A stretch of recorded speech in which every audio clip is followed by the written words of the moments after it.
I got loyalty, got royalty inside my DNA. I got love, peace, got war and peace inside my DNA. I got joy, and pain and joy inside my DNA. Hello and welcome back to my channel, Fanfic Fantasy. Today, we're kicking off the first part of our series, What If Tanjiro Met Deku? The author of this story is rosetintedtears from fanfiction.net. Now, let's dive into the fanfic. There's been a lot of people that have called Izuku crazy. Bakugo obviously, other classmates, bitchy teenagers, annoyed adults, and sure, maybe Izuku's a little strange. But mostly he's just quiet, merely someone who lets his thoughts run for maybe longer than necessary, and the thoughts sometimes become words. Izuku doesn't see that as crazy. If anything, Bakugo's constant yelling could be seen as crazy. He does mumble a lot, he supposes, and talks to himself sometimes, and he gets lost in his head, but he doesn't see that as too weird, even if it is a little annoying. That is, until his head starts talking back. The first time it happens is when he's on his way back to the dorms, mourning his almost normal snack run. He'd actually managed to leave the store with his snack, relatively unharmed except for his dignity. An old lady had grabbed his chips off a high shelf for him. God, why is he so short? But then a man with salt and pepper hair and ram's horns had smacked directly into him. Oh, if it isn't a baby hero from UA, the man had cooed, his voice deceptively high-pitched. He tossed his head in a very ram-like motion. Midoriya Izuku, MHM, that's right. The man's hand had snapped out, faster than Izuku anticipated, and latched tightly around his wrist. Izuku jerked a bit in surprise, but kept himself from lashing out. It wasn't the first time he'd been recognized, of course, but the wrist grabbing was new. "Ah, sir," he said, making sure his tone was polite, if cautious. "Would you let go of me, please?" The man acted like he hadn't heard Izuku. Baby hero, who thinks he's ready for the world, but does he know of the real world? Of the ugly, ugly reality of consequences, of cause and effect, and what must be done to ensure safety? Alarm bells sounded in Izuku's head, nerves reverberating along his body. Stay calm, he told himself. He might not be a threat. He tries to pull away as gently as possible. "Excuse me, sir, but I have somewhere to be." The man's grip only tightened. Now Izuku is truly wary, adrenaline pumping along with his heart. He lurches backward, ripping his arm out of the man's grasp. The man doesn't move, but clicks his tongue in annoyance. Now, the man chides. "No fighting here, we promise. Just a lesson." "Which one?" "Ah, yes." Both of the man's hands shoot out this time, grabbing onto Izuku's shoulders, fingernails digging into the fabric of his shirt. Izuku cries out, trying to twist away. "Don't worry," the man tells him serenely. "You will understand soon." A jolt zapped through the man's fingers, dancing along Izuku's nervous system and rattling him to the bone. The world swayed, shifted, turned upside down around him, and God, he couldn't breathe. What did he do? And the next thing he knew was concrete biting into his knees and nausea roiling in his stomach. The man was gone. His grocery bag had been moved to right in front of him, the cheery yellow smiley face peering into his soul. "I'm never going to be able to live this down if the class finds out," Izuku thinks miserably. He peeled himself off of the sidewalk and hoped he could get back before Aizawa-sensei formed a search party. He's a few feet away from US gates when he proceeds to trip over his somehow magically untied shoelace and stub his toe roughly on a rock. He thinks, "F my life," as he hops around in a miserable, one-footed circle of pain. He proceeds to almost fall over as a voice that is definitely not his echoes in his mind. What? What? Izuku thinks back automatically, just as baffled as the voice. Who? The voice stammers. It's masculine but young, maybe somewhere around Izuku's age. Izuku and the voice appear to have the same realization at the same time. There's someone in my head. Damn it, what was that demon's art? Oh my god, how the hell wouldn't it be cancelled when I killed him? Is this a curse? Stupid snack runs, I'm never leaving my room again. What quirk would even what is going on? A sudden, piercing headache roars between Izuku's ears, and his hands fly to his head. He takes a few deep breaths, waiting for the pain to abate. He shakes his head, strong as if that will do anything, and tries to sort out what was his thoughts and what was the voice's.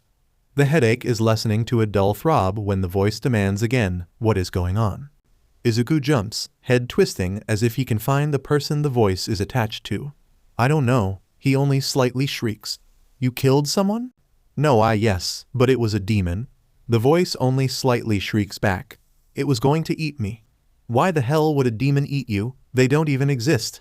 I know a lot of people don't think they exist, but I promise they do, and it's my job to kill them so they don't kill anyone else. What? Izuku thinks intelligently. Okay, what the F? What the F is happening? Was it that man's quirk? Was his lesson sticking some insane murderer spouting about demons into Izuku's head so he could learn the reality of consequences? Consequences for what? For bumping into him on the sidewalk? That was so the man's fault, though. He'd run directly into Izuku. He just wanted some goddamn snacks. Why is it always him? He glares into the security camera on the gates, sure that Nezu is in his office laughing at him right now. Izuku buries his face into his hands, groaning. Oh my god, Aizawa-sensei is going to kill me. I'm dead. I'm in the grave, 6 feet under because someone stuck a person in my F-head. It wasn't your fault. The voice tries. From my perspective you were the one thrown into my head. Then, after a few seconds, a twin horror to Izuku's seems to dawn on the voice. Oh, no. Juwu-san is going to be so angry. DMN, what have I gotten myself into? You and me both, Izuku mutters, finally flashing his student ID up to the sensor and dragging himself onto campus. Kaminari skids into the entryway when Izuku shuts the door behind him. Bro, the blonde says jovially, the sustenance has arrived. Izuku dislikes how that sentence makes him seem like the sustenance, but whatever. He deposits the bag of snacks with Kirishima after snagging his own, of course, and quickly retreats to his room before anyone can tease him about having successfully returned to Yue in one piece. Technically true, the voice muses. Just with a +1. Oh, shut up, Izuku thinks, though not unkindly. He allows himself to flop dramatically on his bed, limbs starfishing over his comforter. He shoves his face into his comforter, trying not to think about how there's another person in his head, listening to his thoughts, and oh god, they're going to know so many embarrassing things. DMN, but at least it's a stranger and not, like, you're a Raka or something. That's a plus, he supposes, if there's any pluses to be found in this situation. This is so weird, the voice mumbles. He sounds almost as distraught as Izuku. The voice's thoughts speed up, going over theories about a demon's art, and going over spells he's heard of or experienced, and it's easy to say that Izuku is thoroughly confused. So you're serious about the whole demon thing? Izuku asks, trying very strong not to look at the assignments waiting for him on his desk. And spells? Like magic? Magic, the voice repeats musingly. No, well, maybe. Some demons grow so powerful that they can cultivate their own demon art, which is like a special ability that they use to kill more humans and slayers. Wait, special ability? You mean quirk, right? Quirk. The voice says the word hesitantly, like they've never heard of it before. It's then that Izuku realizes what's been nagging him about the voice. He has a soft accent, something similar to Japanese, but not quite. A different dialect, maybe? I don't think I know what that means. As far as I know, demons don't have, quirks. Izuku sits up, all potential thoughts of homework forgotten. You don't know what a quirk is? No? Should I? A fast thought flies through the voice's head, but Izuku can't quite catch it. Something about a dense pig? Hold on, I have to. The thoughts following consist mostly of swearing, starting out mild and crescendoing into some truly impressive specimens. Izuku rates it as an 8.6 on the Kaken scale. It's not entirely clear what he's cursing about. He's shouting at a Zenitsu and a boar? A boy? A boar boy? But something is clearly going down on the voice's end. Izuku pities the poor BSTRD who's invoked the voice's wrath. Meanwhile, he sorts through his assignments, putting them into 2 piles, half butt at the last minute and still get at least 87%, and should actually put effort into. Sadly, the latter far outweighs the former. That's Yue for you, he supposes. He's personally doubtful of his classmates' claims that he's a genius. He likes analysis, not F-quirk history, but academics have never really been a challenge for him. Izuku can count on 0 hands people who've appreciated that about him enough not to punch him. Sounds fun, the voice grumbles, sounding distinctly harried. He sighs, which is weird to hear from inside someone's head. Sorry. A couple of injured idiots tried to fight each other over fish. What were we talking about? Quirks. Izuku abandons his homework. But actually, I should probably ask what your name is. Can't keep referring to you as the voice. Oh, sure. The voice agrees surprisingly quickly for a potential deranged murderer. His voice does sound nice, though. I'm Kamado Tanjiro. Cool. Nice to meet you, Kamado-san. I'm Midoriya Izuku. Izuku really hopes giving out his identity isn't going to come back to bite him in the butt. This could be an elaborate villain scheme, but Kamado-san seems honestly too sincere and not villainous. Also, it would be a really weird way to try to, like, kidnap Izuku or something. Again, hopefully. Kamado-san politely ignores Izuku's train of thought. Oh, you can just call me Tanjiro. Okay. Just call me Izuku, then? Izuku rolls his eyes, then wonders if Tanjiro could tell that he did that. Probably good to get that out of the way now, right?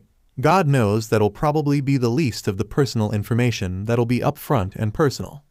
Tanjiro laughs softly. Don't ask how Izuku knows that. He just does. Yeah, you're probably right. Any idea how long this will last? Not a clue. Wonderful. Tilde. Tanjiro takes a deep breath as he cleans his blade, letting the swell of oxygen slow his heart and relax his muscles. The demon hadn't been particularly difficult, but it had a strange splitting ability, almost like the first demon he had fought. Thankfully, it only split into two, even if one of its forms was child-sized. Inosuke cackles triumphantly from beside him, swngng his blades in a way that might have taken off Zenitsu's hand if the blonde hadn't scooted away. Take that, shitty demon. No one will weep over your smoldering pyre, and only the laughs of the victorious shall follow you to the afterlife. Tanjiro feels his lips twitch, though whether it's to smile or to frown, he isn't sure. That's nice, Inosuke, he mutters as he bows to the fragmenting shards of the demon, sending a mental prayer towards their departing soul. He turns back to his companions, wincing at the sight of Inosuke's shoulder wound. Stop looking at me like that, stupid freak, Inosuke snarls. I think I have some bandages, just hold on a sec, Tanjiro tells him pleasantly. He's had far too much Inosuke exposure to be fazed by the boy's words. He's rooting through his pack when a strange, buzzing sensation crawls across his skin. He almost drops the bandages as the feeling intensifies, shrieking as it spirals through his BLD. The ground rocks, suddenly unstable beneath his feet, and he stumbles. His ears ring, ring, ring. F my life. Tanjiro blinks, brings a hand to his head, checks for BLD. No pain greets him, however, meaning that a head wound is not the reason for the words echoing in his skull. He thinks a startled, "What? What?" The voice repeats. Tanjiro whirls around, sword leaping to his hand, but there's only forest surrounding him. He forces his breathing to smooth out. "Who?" he starts, and it's the sound of his voice, strangely loud and real, that sends the realization hurtling at him. There's someone in my head. A roaring jumble of combined thoughts is cut short by pain stabbing into Tanjiro's head. He grunts and staggers at the onslaught, trees blurring into mottled greens around him. Zenitsu lets out a cry and races forward to steady him, amber eyes already welling. As Tanjiro comes to terms with the impossible reality of what's happening, he wholeheartedly agrees with the voice's first statement, "F my life." The next morning, instead of waking to his alarm, Izuku wakes to a knock on his door. He blinks blearily, running a hand over his face as Kirishima sticks his head in. The redhead lets out a surprised laugh, sharp teeth flashing. "Mido, you gotta get up, dude. You're going to be late." "Wah," Izuku says elegantly, squinting at his classmate. "Wow, you're really out of it. Don't worry, you have a few minutes. I'll stall Aizawa-sensei for you." Kirishima ducks back into the hallway. Izuku blinks at the still ajar door, then blinks down at his blankets. His brain feels really foggy, the thoughts not quite computing. What had Kirishima said again? "Get up." "He said you're going to be late. I think you overslept." Izuku just barely manages not to shriek, hand flying to his temple. With a heady rush, the memories flood back to him. The person in my head. Oh my god. Yeah, the voice Tanjiro agrees, though he sounds like he's trying not to laugh. But you might want to get going. Izuku glances at his clock, the digital numbers shining unsympathetically, 8:24. Oh, SHT. Izuku practically falls off his bed, scrambling for his uniform. He's out in the hallway in record time, trying to smooth his wrinkled shirt and wrestling with his tie. If only my dad had stuck around long enough to teach me how to tie this diamond thing. There's a surprised choking noise from Tanjiro, who coughs out an amused but kind of horrified, "What?" "Don't worry about it." Izuku spits the mouthwash he'd used to replace standard hygiene into the sink before racing back to his room. He thanks the universe that he'd had the foresight to keep his bag packed last night. He snatches it up and nearly falls down the stairs at least 4 times before he hits solid ground. He swipes up his shoes and recreates yesterday's hopped one-footed circle, except this time it's out of panic, not pain. He barely has the laces tied when he sprints out of the dorms. Thankfully, the shoes hold. He's never been late before, never had reason to, and Aizawa-sensei is going to have his hide. "The same guy who's going to kill you for having a person in your head?" Tanjiro questions, smiling. It's clear that Izuku's situation is funny to him, and Izuku doesn't blame him. "Exactly. Why didn't you wake me up?" "I didn't know I was supposed to," Tanjiro says defensively. "Besides, how would I even wake you up? Scream or something, I don't know." Izuku rounds the hallway corners at breakneck speed. "That would be rude." Izuku takes an infinitesimal second to roll his eyes as he slows outside the one classroom, forcing himself to take a deep breath and button his blazer. Okay, this is fine. He decides not to put off his impending doom and slips into the classroom. Instantly, everyone's eyes are on him. Izuku cringes, shuffling his feet. "Sorry, sensei," he mutters. "I slept through my alarm." Aizawa-sensei's eyes evaluate his soul and find him unworthy. The man sighs, tugging on his capture weapon. "Take your seat, Midoriya. We'll talk about this after class." "I'm so F." Midoriya slithers miserably to his seat, resisting the very tempting urge to smack his face into his desk. He cannot believe he slept through his alarm. Maybe someone yeeting the entirety of another person into your head takes a lot out of you. Of course, Izuku can't exactly tell his sensei that, but still. "I'm assuming we're both making potentially stupid decisions and keeping this under wraps?" Tanjiro asks. "Yeah," Izuku agrees, weaving a pen across his fingers. "I mean, there's nothing anyone can do, anyway, and it was my fault for not getting out of that situation." Tanjiro hums. "I don't think it was your fault. It's not like we could expect this." "I guess, but villains always seem to find me." Aizawa-sensei says I'm a trouble magnet, Izuku sighs, forcing himself to copy down what his sensei is writing on the board even though he's not paying attention to it. "Sorry for dragging you into this." "No, it's okay. It's not your fault. I mean, I should have been more careful with that demon." "Right," Izuku mutters. "Maybe you can explain to me what these demon things are after school." "After what?" "Unfortunately, if you're in someone's brain, you can tell if they're being sincere." Tanjiro murmurs something, his mind flashing back to a train. Before saying, "It's okay, I can tell you need to focus. I'll ask Zenitsu." Ah, the boy Tanjiro was lecturing earlier. He's right, though. Being late and then not paying attention is a surefire way to gain himself a detention. Izuku tries to shove away Tanjiro's thoughts and listen to Aizawa-sensei. It's surprisingly difficult.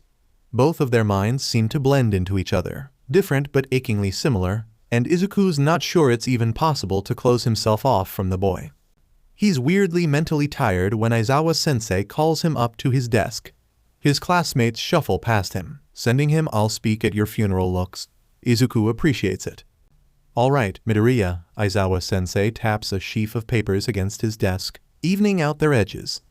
"Tell me this is really about you sleeping through your alarm." Izuku is uncomfortably aware of Tanjiro pretending that he's not listening. It is, sensei. I think I might have pulled too many all-nighters." He tries a small laugh, but it comes out a bit shakier than he meant it to. Aizawa-sensei blinks at him slowly, unimpressed. He's so not fooled. "You're never late, kid. Ever. To anything." "I know. It'll never happen again, I promise." "Right." Aizawa-sensei's gaze darts over Izuku's body, as if looking for a sign of injury. He sighs. "I'll trust you with this one, okay? But you can always come talk to me if the need arises." Izuku swallows down the bitter taste of guilt and squeaks. Okay. Thanks." Aizawa-sensei just dismisses him with a wave of his hand. Izuku waits until the door is fully closed behind him to indulge in a cringe wince of horribleness. God. That went well, Tanjiro comments dryly. Izuku scowls, scuffing the toe of his sneaker against the tiled floor as he heads towards English. As if you could do better. I've been told that I'm a SHT liar, so I doubt it. Izuku chuckles aloud at that. Good luck with your own confrontation, then. Tanjiro groans. Kami, don't remind me. Izuku frowns a bit and documents the old saying for later consideration. He takes a deep breath as he slips into his chair in English. His shoving away thing had kind of worked in homeroom, right? He tries it again, letting his eyes close for a second as he pushes away Tanjiro, boxing him and his own thoughts in. They might be kind of sharing a mind, or maybe their minds are just connected. And if there's only one mind here that both of them are using, which one of them was tossed into the others? But there has to be a way to put some distance between each other, right? If he can stay conscious of which are his thoughts and which are Tanjiro's, he should be able to separate himself from the other boy, even if it is only a little. He doesn't realize how much concentration it requires to keep it up, and it's not even working that well. He can hear Tanjiro's amusing conversation about school with Zenitsu until Yamada-sensei calls on him, and Izuku's entirely out of the loop. He manages to recover fairly quickly, however, since he's already mostly fluent in English. The weird mental exhaustion he felt in homeroom returns and strengthens. Izuku starts to lose track of time, only being clued in to the end of each class when his classmates start leaving around him. He can't focus in maths either, his brain completely unwilling to absorb any information whatsoever. Izuku would throw hands if he wasn't so tired. The strange fogginess that plagued him when he woke up this morning slithers back into his brain during his last class before lunch. After the bell rings, he moves his limbs on autopilot down the halls, thoughts stuttering and barely comprehensible. He presses the heel of his palm into his forehead, as if he could physically smack away whatever is F with his head. He feels distant from the high ceilings and sunlit windows, his only motivation the growling in his stomach from missing breakfast. Hey. Izuku frowns to himself, shaking his head a bit. The voice was faint, probably another student talking in the distance. He's not sure why it grabbed his attention so much. His brain is way too tired for this. When did he get so tired? Hey, Izuku. Izuku freezes, shoes squeaking on the tile. That was his name, wasn't it? Unless it was someone talking, and it just sounded like his name. A phantom tingle of electricity courses along his nerves, making him shiver. Is he forgetting something? Hey, can you hear me? Someone bumps into his shoulder, the touch barely registering against his skin. He turns to see Bakugo shouldering past him. The spiky blonde glances back and starts to sneer, but his expression falters when he meets Izuku's eyes. Why is he looking at me like that? Izuku, snap out of it. The breath leaves his lungs all at once, leaving him gasping. A headache slices through his temples and Izuku stumbles, the world suddenly condensing and pressing in around him. Oh, God. The quirk. Tanjiro. Yeah, that's me, Tanjiro coaxes gently. He starts to say something else, but Izuku's attention is whipped away when a hand grabs his bicep, steadying his rattling body. He blinks to find crimson eyes narrowed at him. The hell was that? Bakugo demands, scowling. You sick or something? Having only recently gained motor controls for his mouth, Izuku stammers, I mean, no, of course not, I'm fine. Bakugo releases him, but he doesn't make a move to continue on his way. Because you almost fell flat on your DMN face for nothing. Izuku flushes a bit, wishing it was anyone else besides Bakugo who saw that. Just some, vertigo, I think. I didn't have time to eat breakfast. TCH, Bakugo's avid stare lessens a bit, and he shoves his hands into his pockets, the picture of unconcerned. Whatever, don't sleep through your alarm next time, then. Right, Izuku murmurs, and pretends he isn't fleeing the hellishly awkward conversation. The chatter of the lunch hall against his pounding head makes him wince, but he trudges to the line anyway. Tanjiro speaks softly, too aware of the pain cresting in both of their heads. You scared me for a minute there. What happened? Izuku recalls the strange, disconnected feeling where he couldn't hear his own thoughts, much less Tanjiro's. Not just that his mind was a million kilometers away, which happens often, but that he was almost closed off from his consciousness. I'm not sure. A drawback of the quirk? I don't feel tired, though. Tanjiro points out, headache, but that's all. Izuku shakes his head, following the flow of people out of the line. I don't know. I can figure it out later, maybe after I take a nap. I'm sure it's fine, though. You don't have to worry. Tanjiro can, sadly, tell full well the intentions behind that last statement, but politely doesn't point it out. Uraraka waves at him from the table his friends have claimed, and Izuku slides into a seat. Tanjiro goes back to being quiet, his thoughts distant and floaty. Izuku sighs, body melting into his chair. God, my head hurts. He meets Uraraka's expectant gaze and asks, "What?" A small wrinkle forms between her eyebrows, and she glances at Ida. I just asked how it went with Aizawa-sensei. Oh, Izuku flashes a slightly nervous smile. Everything's fine, not even a lecture. The wrinkle smooths and Uraraka grins back, pumping a fist. Hell yeah, Deku, think you can get Aizawa-sensei to let me be late? Ida frowns from beside her, pushing his glasses up his nose. Uraraka, you should not purposefully be late to class. Uraraka laughs, poking her chopsticks into her rice.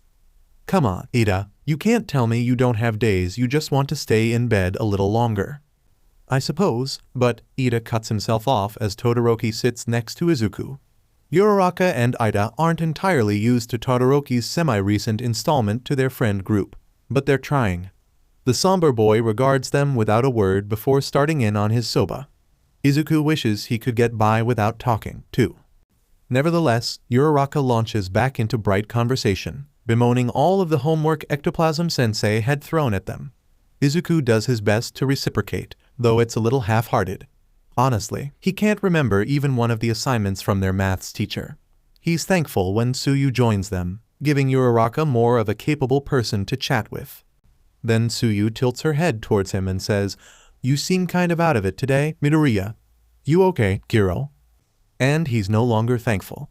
I'm fine, thanks for asking. You should probably sleep more, if you were tired enough to sleep through your alarm, Tsuyu says. Yeah, Uraraka jumps in. I get we're going to be heroes, but you have to take care of yourself, too. She looks at Izuku with a vaguely threatening air, and Izuku smiles warily. Still, though, warmth blossoms in his chest at their words. They're so effortlessly kind to him, like they think about him as Izuku thinks of them. I know, don't worry. I'll probably go to bed early tonight to catch up on some sleep. Ida nods approvingly. Very good. A minimum of 7 to 8 hours a night is required for the body and mind to function accordingly. Well, Izuku might not get 7 hours a night, but he's always needed less sleep than other people. Todoroki side-eyes him as if he knows exactly what Izuku's thinking, and the greenette sticks his tongue out a bit at him. As if Todoroki could stop him. Only one person really knows Izuku's thoughts currently, and he doesn't even know the guy, so it shouldn't be too much of a problem unless someone here is secretly a mind reader, which he wouldn't put past any of his classmates. Still, though, he might actually go to sleep a little earlier tonight if this headache doesn't calm down. Tanjiro mutters in agreement, thoughts of swapping his watch with one of his companions rising to his brain. The rest of the day passed in an automated blur of Izuku taking notes and answering questions. Aizawa-sensei eyes him with an impassive expression as he dismisses them, and Izuku straightens up a bit, trying not to look as exhausted as he feels. His sensei doesn't call him back, though, and he takes the reprieve gratefully. Your classes are kind of interesting, Tanjiro comments as Izuku follows the tide of his classmates back to the dorms. I'll SWCH with you any day, Izuku tells him, miming falling asleep to Momo, who was brandishing her new shipment of loose-leaf tea at him from the kitchen. She flashes him an understanding smile and snags Mina instead. I won't hold you to that, Tanjiro says dryly. An unspoken thought of his flickers across their conjoined minds, so fast that Izuku almost misses it. I wouldn't willingly put anyone in my position. Izuku thinks of scorching blue flames, of Shigaraki's leering face, of the feeling of so close, but too late and my fault. Same. Tilde. Tanjiro watches the birds flapping around in the surrounding rice fields, filling the air with their cries. The day is appealing, the sky a bright azure that tapers into something gentler at the edges. A soft breeze tousles his hair playfully as it brushes past them. The rice fields reflect the stunning blue and Tanjiro could almost imagine them walking along the sky. That is, until Zenitsu latches into the sleeve of his Haori, whining, "Inosuke is bullying me, Tanjiro. Using others for protection is unmanly, you sniveling SHT, Inosuke proclaims, though he's not even looking at them. Instead, he's glaring at the surrounding birds like they personally offended him. Man, Picho isn't gonna help you, anyway.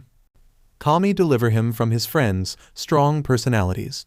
He supposes they make quite the trio or quartet, really. He reaches back to touch the smooth side of Nezuko's box, smiling faintly to himself.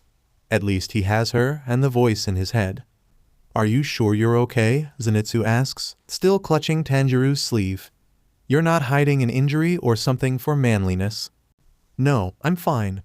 It really was just a headache yesterday, Tanjiro assures him. Izuku is still in class, judging by the formulas dominating his thoughts. The idea of school is still a little strange to him, but he actually finds the information Izuku's classes are going over interesting. If he thinks about it too strong, his skin crawls a little bit at the fact that there's a whole other person lounging around in his brain. It's not Izuku specifically, of course, but Tanjiro assumes anyone would be weirded out if an entire human-shaped bundle of thoughts and emotions was tossed randomly into their head. Speaking of the human-shaped bundle, actually Tanjiro finds himself pausing as he listens for Izuku. His normally rapid-fire thoughts have slowed into something drowsy. Tanjiro furrows his brow in concern. That isn't even though he's only been attached to the boy in the literal mental sense for maybe a day. He can tell that's not normal. Tanjiro coalesces his own thoughts and shoves them aside, sending out a "hey." He waits, but there's no response. Not even a single syllable from Izuku, who was ignoring him before. Yeah, but this is different. He can feel it. Tanjiro tries again. Hey, Izuku. A small stutter at that. Tanjiro fully stops, his sandals sliding against the dirt. The breeze that had felt so kind earlier suddenly whips at his face, and a chill skitters up his spine. Something is definitely wrong. He closes his eyes and tries to reach for Izuku's consciousness, but it feels like there's barely anything of the other boy there. There's a distance between them, a palpable sense of pulling away, and Tanjiro can't find him. He shoves away the panic rising in his throat, gritting his teeth. Focus. He calls. Hey, can you hear me? A flicker, and the something blocking him off from Izuku weakens. Tanjiro can vaguely hear his confused thoughts, but it's like listening to words spoken underwater. He squeezes his eyes shut, shoving all the power he can into his words. Izuku, snap out of it. A second passes, a single heartbeat that lasts an eternity, and then. The pain that slams into his brain is sudden but grounding. Izuku is there, all racing thoughts and kindness and nerves, and Tanjiro can finally breathe again. The other boy starts talking to someone, letting Tanjiro take a moment to let go of the panic that had swept into his mind. Zenitsu is watching him with damp eyes, but doesn't say anything. Tanjiro smiles at him reassuringly, even if his head is aching. Taking a deep breath and resuming his pace, Tanjiro watches the faintly rippling rice fields and wonders how, exactly, he's gotten so attached to someone he's known for barely a day. In a complete and original twist that no one saw coming, Izuku decides not to go to sleep. He'll have enough time for that tonight, right? Even enough time for Ida's insistence of 7 hours.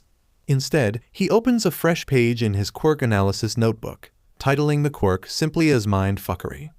Izuku leans back in his chair, tapping his pencil to his lips. He jots down the basic information. Mental quirks centered around telepathy. Touch activated actually. Wait.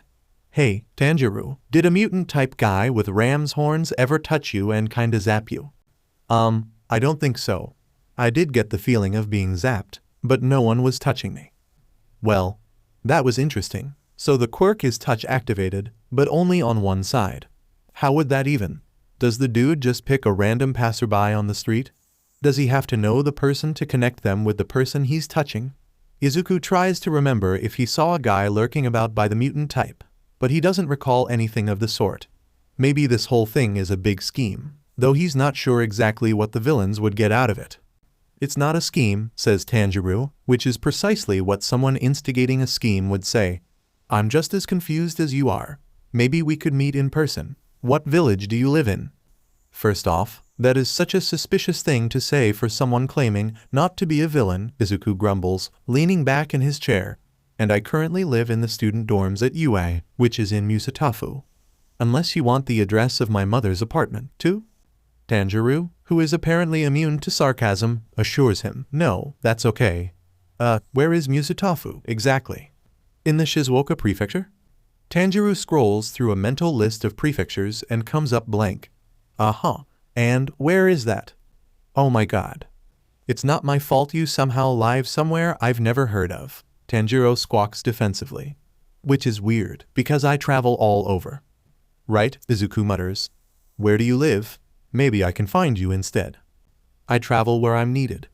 So you don't, live anywhere? Not really. Some demon slayers have homes, but mostly we just travel. Tanjiro explains. That's what I'm doing right now, which is why I have nothing better to do than listen in on your classes. Wait, but Izuku frowns at his notebook. How old are you? And I'm assuming a demon slayer is what you are. Right, I'm 15. Izuku gapes, setting his pen down. And you're going around with this weird cult or something. What about school? I didn't don't go to school, Tanjiro tells him, his mind flashing back to his conversation with Zenitsu. He pretends he's not offended by the cult statement and asks instead, how old are you? Same as you. Izuku sighs at their circular conversation. Back to the topic at hand, or many hands ago. That doesn't make any sense. Shut up. Any ideas about the quirk? Namely, how to get rid of it? Izuku gets the vibe that Tanjiro's throwing his hands up in the air, frustration tinging his voice. I still have no idea what a quirk is, so no. Izuku really doesn't get how that's possible. How does someone just not know what a quirk is? Unless he's from a country with a really low quirk percentage, but he speaks Japanese. No, wait, he has a bit of an accent. So maybe he just learned Japanese for fun, since apparently he hasn't been to school. If he is from outside Japan, that would give Izuku so many more questions about this quirk because how? Then again, if he's from another, probably reclusive country, then his thing with demons could make sense. It could be their name for villains, and the demon slayers could be their police force, except the whole eating thing he mentioned. Whoa, Tanjiro breaks in, laughing a bit. You really can think fast, huh? No, I'm Japanese, born and raised. And I'm serious about the demons.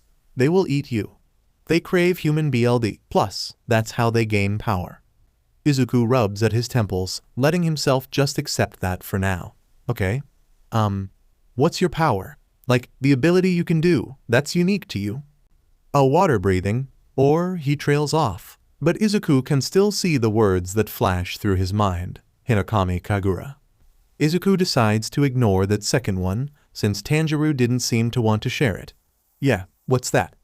It's the technique I use, Tanjiro says hesitantly. But, well, it's not unique to me. Other swordsmen can do it, too, if they're trained in it. Izuku sighs, foregoing his urge to throw the notebook at the wall. They weren't getting anywhere with this conversation. There's something missing, he can tell, a piece of information that will make everything click. But both of them seem clueless as to what it is, so they're scrambling around in the dark. His traitorous mind reminds him that figuring out the quirk would probably be easier if there were multiple brains on the case. But for that he'd have to tell someone, and honestly, he doesn't want to deal with that right now. The quirk couldn't last forever, right? You just jinxed us, Tanjiro grumbles. Or the dude would use it again, and this usage of the quirk would be cancelled out. Even if it lasts longer than both of them are comfortable with, there are worse quirks to be stuck with. Worse people to have in your head, too, though the jury's still out on the moral status of Tanjiro's murderous tendencies. Thanks, Tanjiro says dryly. I suppose you could be a demon, but you haven't had any thoughts about eating your classmates or drinking their BLD, so I'll trust that you aren't. Izuku cannot tell if he's being genuine or not. Either way, he throws the other boy a "so kind" and tries not to shudder as memories of Toga's maniacal grin and cooing voice rise in his brain. Now, if that is something close to Tanjiro's idea of demons, then he can't exactly blame the aforementioned murderous tendencies. So, are we going to talk about what happened earlier? Tanjiro asks, something in his tone going soft. Izuku grimaces. The memories of being barely able to think at all start to close in, but he pushes them away. He swears he won't ever take a functioning brain for granted again. I guess. It could have been that he was just tired earlier, but the feeling of being blocked from Tanjiro definitely wasn't normal. Izuku's still betting that it had something to do with the quirk, which, as mentioned earlier, is currently a mystery. He picks up his pencil again and taps it against his lips. It couldn't be a coincidence that he'd been cut off from Tanjiro and his own mind when Izuku had been trying to push him away all day, could it? Oh, Tanjiro murmurs. That would make sense. So if Izuku purposefully ignored Tanjiro, they wouldn't be stuck together, would they? So if he and Tanjiro both tried to shove each other away, would that break the quirk's hold? Would they be blocked from each other so much that they could separate their minds again? Hold on, Izuku. I don't think it would work like that, Tanjiro interrupts, his brain creating and connecting his own theories.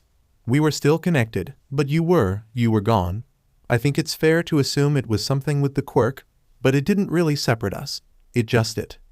A flash of memories sweeps across their shared mind. Tanjiro, panicked, reaching for someone he couldn't find, barely able to hear anything from his brain roomie. Izuku winces, guilt flaring in his lungs. I'm sorry, I didn't mean to make you worry. It wasn't your fault, Tanjiro says firmly as the memory dissipates. Honestly, Izuku, stop apologizing. It's not as if you stuck us together. Izuku blinks, a frustrated mix of gratefulness and guilt rising in his throat. It still was his fault, though. I think that's the harshest I've ever heard you. He can almost feel how Tanjiro freezes. Wait, I wasn't harsh with you, right? I didn't mean it. Well, I meant it, but not like that.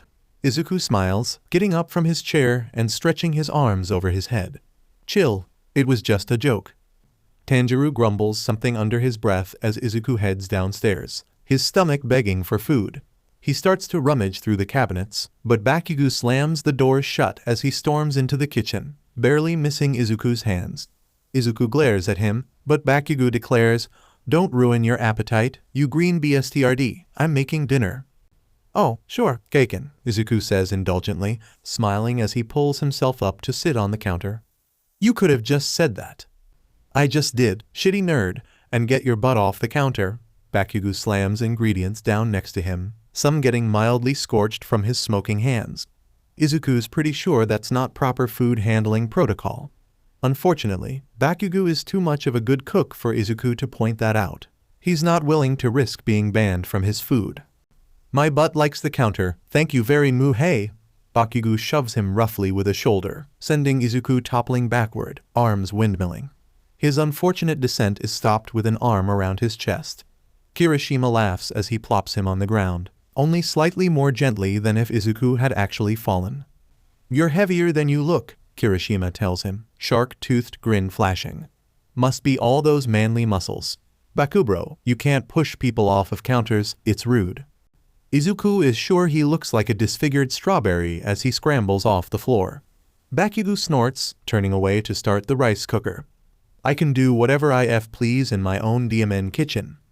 Izuku gives Kirishima an embarrassed thanks and slouches over to one of the couches, flopping backwards over the armrest so that his head barely misses Todoroki's leg.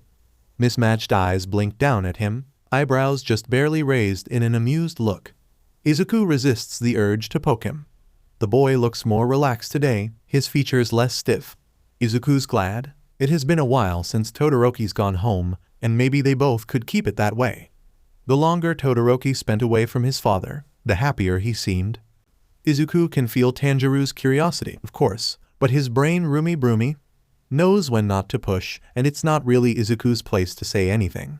It's strange, really, when he thinks about the fact that he doesn't actually know that much about Tanjiro. Sure, they currently share a mind, but Izuku really just knows the boy's name, age, and status as a demon slayer, which still doesn't make any sense. Izuku's going to go with the other country theory for now, even if Tanjiro says he's Japanese. He could have moved, right? Izuku does know Tanjiro's mind obviously and personality, so it's not that he doesn't trust him. In fact, Tanjiro seems to be the most sincerely kind person he's ever met. It's just weird. Very weird. Voices float around him, laughs and swears and indignant squawks possibly from Kaminari. The cushions are soft beneath him and his classmates are here and safe, Todoroki a steady presence beside him. His own mind begins to slow, the exhaustion from the day weighing down his bones.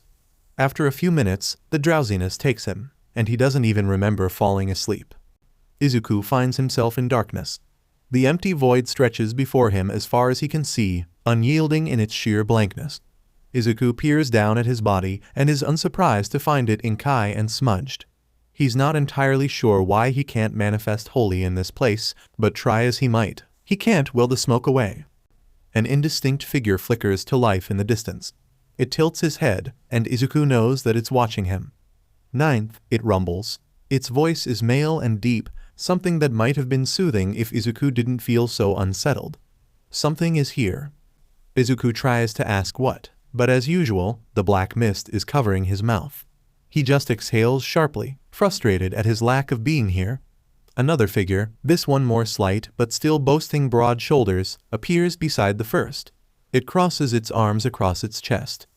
Not something, it corrects, and it's a she, her voice strong. Someone is here who shouldn't be. Izuku grits his teeth, wishing they'd stop being so vague.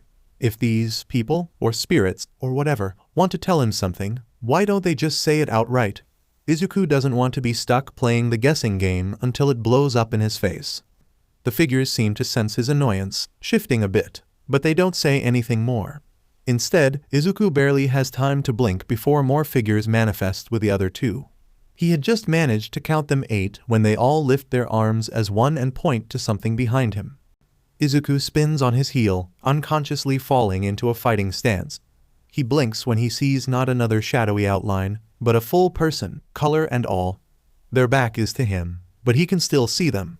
They're around his height, wearing a green and black checkered haori and flowy black pants that are tapered by white cloth bandages. At the bottom, they have dark red hair, almost burgundy, and rectangular earrings swing towards their shoulders. He does not belong, the voices hiss, overlapping timbres and tones of agitation. Outside of our world, outside of our time, he does not belong. Izuku is hit chest by the feeling that he knows this person, regardless of the fact that he doesn't recognize their clothing. They're familiar to him in a way he can't explain. He takes a step forward, finding it strangely strong to move. The person shifts, tilting their head slightly, starts to turn. The void around Izuku fractures, shattering into pieces like glass. Images flash by, cracked and insubstantial. Some he can identify and some he can't. Yua rising over the crest of the hill chasing 2 shrieking, grinning children hugging a small toddler to his chest, fist bumping Uraraka, a dark-haired girl with pink eyes smiling at him drinking coffee out of his favorite. Gaudiest All Might mug staggering through bloodied snow muscular on top of him, crushing him into the ground and his lungs scream for air. Breathe, breathe, Waikana breathe. Izuku jerks awake, gasping, and only Todoroki's hand keeps him from falling off the couch. Whoa, he says quietly, and it's the grip on his shoulder and the chatter of his friends that grounds Izuku. He forces himself to take slower breaths, letting himself relax again at the relief-soaked realization of it was just a nightmare. Are you okay? Todoroki asks as Izuku pulls himself into a sitting position. Fine, Izuku breathes, scrubbing a hand through his hair. Bad dream, that's all. Was that really all? I don't think so, Tanjiro whispers, and thankfully Izuku doesn't startle this time. He's not entirely surprised that Tanjiro saw, except for the fact that the other boy seems to have an inkling as to what that was. He sounds pretty shaken, though Izuku can tell he's purposely holding back what he thinks he knows. Unfortunately, Izuku can't quiz him right now, not with so many people around. Still, though, Izuku can't keep his mind from spinning around the dream, even as he and his classmates congregate at the table for dinner. He's not sure if anyone tries to engage him in conversation, and he knows he should be paying more attention. But the images from the dream stand vividly in his mind's eye, and he can't. He has no idea what some of them are because they're definitely not from his head, and he replays them again and again, trying to analyze what they could have been referring to. The image of the pink-eyed girl keeps returning to the forefront of his mind, and he wonders why the edges of it are tinted with sadness. The second Izuku clicks his door shut after his escape from dinner, he gently demands, "What do you know?" Tanjiro seems almost jittery, a nervous air surrounding his mental self. He'd been so silent during dinner that Izuku had come close to calling out to him multiple times to make sure he was still there.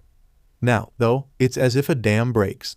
Torrents of swirling thoughts flood through their shared brain, sending Izuku to sit on the edge of his bed. That was me. Those were mine. How are they in his head? How does he know? Hey, it's okay, Izuku says immediately. He didn't think that Tanjiro was the type to panic, honestly. But something about that dream was off. Can you breathe for me? Take a deep breath. He can't tell if the other boy does, but Tanjiro's thoughts start to calm after a few seconds. Izuku smiles. That's good. Maybe a little slower this time, okay? What do you mean? That was you? Tanjiro conjures up the memory, which is a bit weird because Izuku feels like it should be his memory, not Tanjiro's, even though the other boy also saw the dream of the dream boy in the checkered Haori. He doesn't have to say anything for it to click. That's you, Izuku breathes. He sits down HRD on his bed, running a hand over his face. So the figures were talking about you. It would make sense. Someone who isn't supposed to be here, in Izuku's brain and life. But what did the figures have to do with that? And what was the whole shattering thing?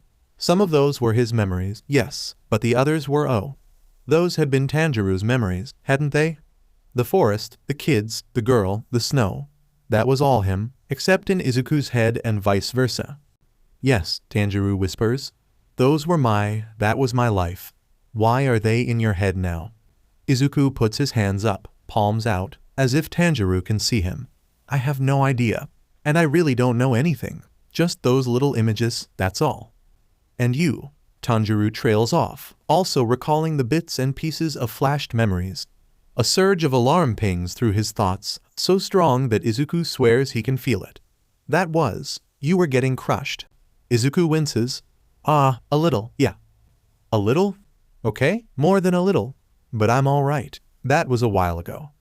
I don't think it matters how long ago it was, Tanjiro grumbles, something about friends with no self-preservation ringing through his head.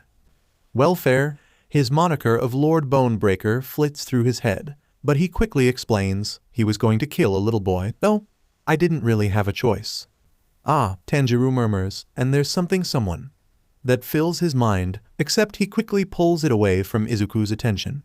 Izuku holds his breath as a pang resonates through his chest, as heaviness cinches his lungs. I would do the same, then? Izuku furrows his brow, hand coming up to press at the spot just under his ribs. The sudden thrum of emotion caught him off guard, and sure, he's no stranger to tears, but he doesn't really have cause for. A quiet theory leaks through his brain, and Izuku bites his lip. Tanjiro? He asks hesitantly. Are you sad right now? What? Tanjiro stutters out. Izuku can tell he wants to say no, but after a few seconds, he acquiesces. A little, I guess. The quiet theory becomes louder, and Izuku draws up a leg and wraps his arms around it, holding it to his chest. Don't panic, he tells himself. Don't. It's just the quirk, except it's changing, and this is not just telepathy anymore, this is something else. Talk to me, Tanjiro breaks in, already used to Izuku's rambling. But the heaviness had abated, and the other boy sounds so gentle, and there isn't even a thought in his mind about yelling at him to shut the F up, and Izuku thinks he might cry. I felt it, he blurts out, fingers returning to his chest. I could feel it, when you were sad. Like it was me that was sad, not you, except it was you, but I could feel it. Tanjiro manages after a few heartbeats, sounding a bit choked. Izuku buries his face in his hands. Is the quirk evolving? Why is it changing to empathy? How is it changing, especially since they're still telepathically connected, but also with empathy now? Will it change more after this, or is this some weird fluke? Or maybe it was always meant to have empathy, but it's just now showing up. Izuku tries to recall what the Ram Man had told him, but he only remembers mentions of lessons and cause and effect, nothing that would help him understand what the hell is going on with this quirk. I mean, we've dealt with the telepathy pretty well, right? Tanjiro says, though Izuku knows he's trying to convince himself as much as Izuku. Can't be too strong with the empathy, too. I hope so, Izuku whispers. Still, empathy is a whole other level of closeness, and if he can't tell where the emotion is coming from, things are going to get confusing fast. Well, things are already confusing with the quirk, of course, and with whoever Tanjiro really is. Outside of our world, outside of our time, he does not belong. Something about that tickles the back of Izuku's mind, but he catalogs it away for later. Right now, he really needs sleep. And he did get some. Only some, though, sadly. Izuku woke up with his blankets twisted around his legs and the lingering fear of a nightmare not quite remembered. He throws off the covers, sighing, and runs his hands through sweaty curls. A glance at his clock lets him know that it's 3:10 in the morning. Why? He wonders absently, is it always 3 a.m.? There's no answer from Tanjiro. Izuku sends out his mind and quickly finds the silent and asleep boy. At least one of them can get some rest. Izuku stays in bed for a few fruitless minutes, staring at the wall. It becomes apparent that he's not going back to sleep anytime soon, and Izuku groans quietly. This is just what he needs. It's not like he hasn't dealt with insomnia before him and sleepless nights are old friends, courtesy of his wandering brain, but he feels it's criminal that he was so tired earlier, and now he can't actually get to sleep. He sits up, casting his gaze over his darkened room towards his desk. If he's going to be awake, he might as well be productive, right? He's already slightly behind as it is, since he, got hit with this hellish quirk. Maybe it's the quirk that keeps him from blessed sleep, Izuku thinks as he crawls out of bed, dragging his blanket with him. Maybe only one of them can sleep at a time. Wouldn't that be horrendous? He sighs again as he stares at his messy, it's called controlled chaos, Ida desk. Honestly, if he's going to do schoolwork at 3 in the goddamn morning, then he's going to get food. One requires the correct sustenance for late-night homework. He traipses down the stairs, leaving his blanket behind.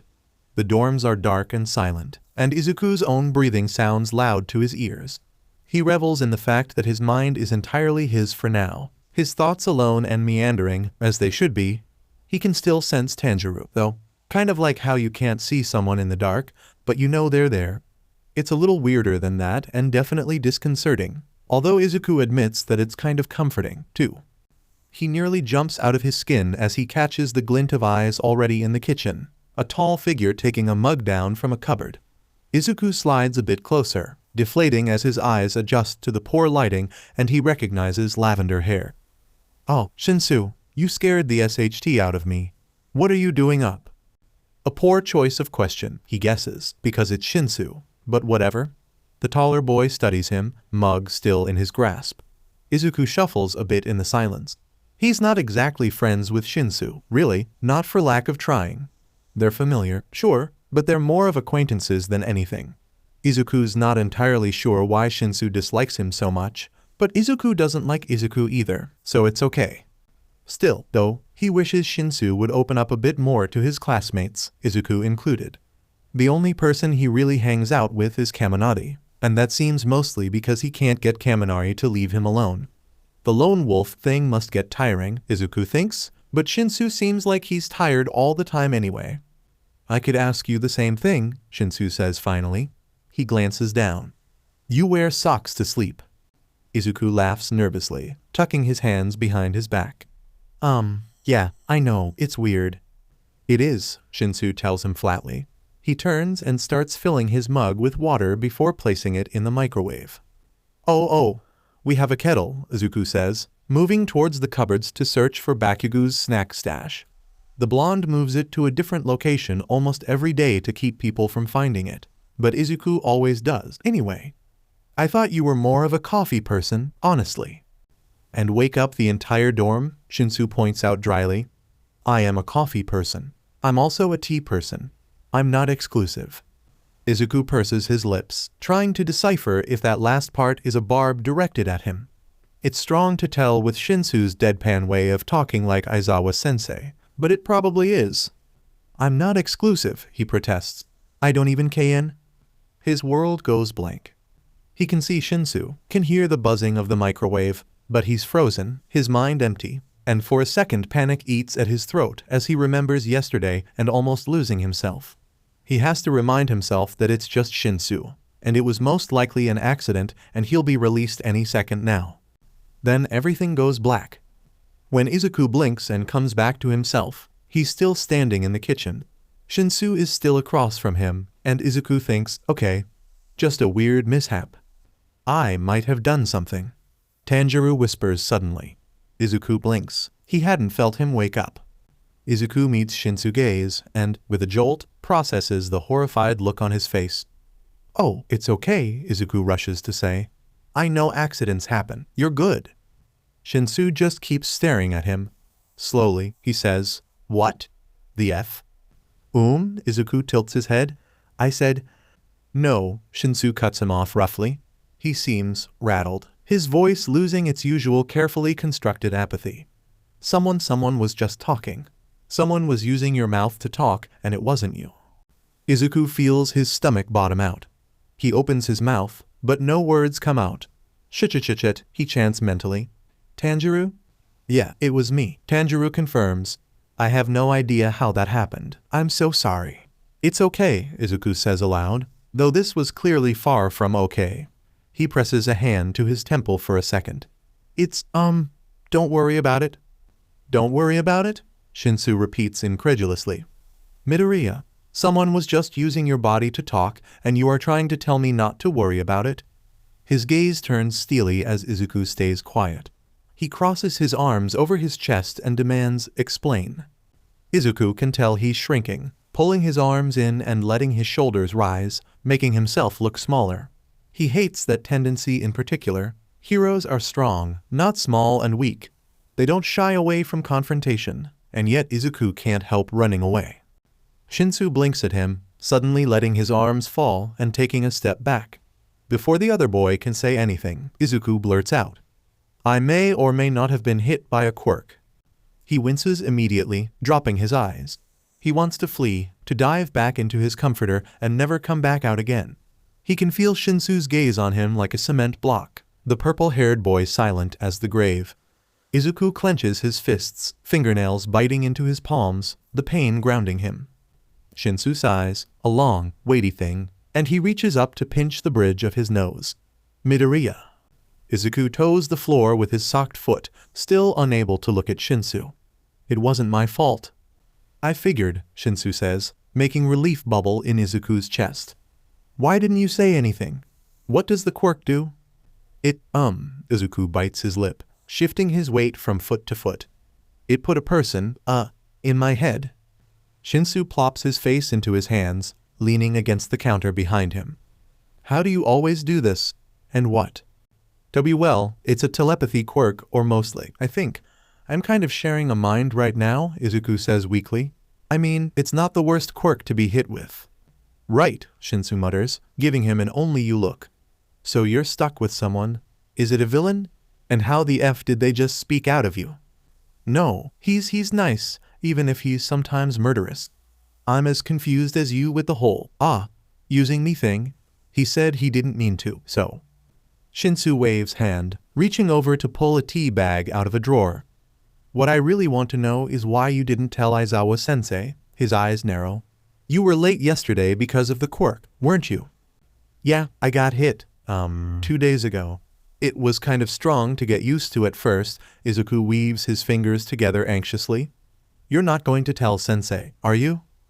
"Hell yeah I am," Shinsu says, immediate and viscously unapologetic. "If this is affecting your school life, then yes." "But, Shinsu," Izuku sputters, finally looking at the boy. "You can't?" "Give me one reason." "I can function," Izuku insists desperately. "I'm fine, really. All the quirk does is link you with someone else. And I have no idea who he is. And he doesn't even live nearby. He's not a villain, either, or at least I'm pretty sure he's not. Seriously, Shinsu, this isn't a big deal." Shinsu's violet eyes study him, glinting in the low light. He puts the tea bag in his mug, which is now on the counter. How did Izuku miss that? Bobs it around before asking in a low tone, "What's the real reason?" "What?" Izuku says on reflex, inching away a bit from his classmate. That is...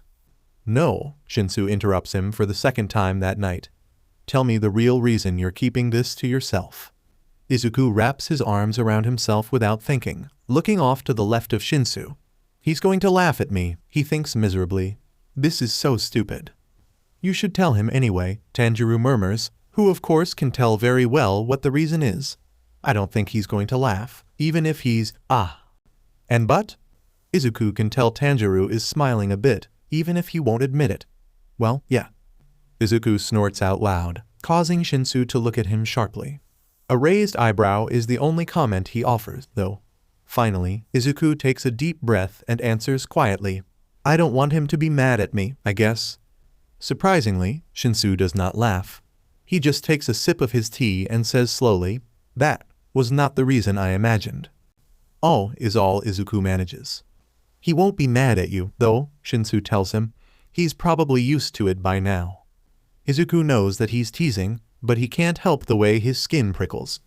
"Yeah, he probably is." His voice comes out more forlorn than intended, and he looks away. Shinsu watches him. He appears to be very fond of watching people and making them feel unnerved, because that's happened a fair amount just tonight. Izuku wonders when, exactly, his classmate picked up this habit and why he felt he needed it. Shinsu takes another sip of tea before stating, "I won't tell him." Izuku jerks his gaze up. "You won't?"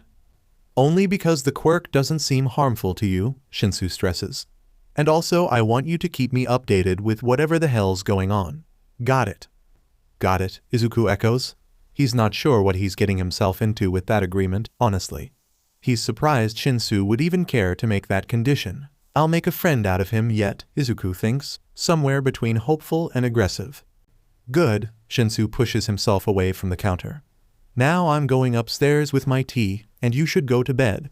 I doubt either of us want a repeat of," he gestures vaguely at Izuku. "This." He starts towards the stairs but pauses, turning his head slightly to look at Izuku. He then says something Izuku wouldn't ever expect to come out of his mouth. "I'm glad you told me."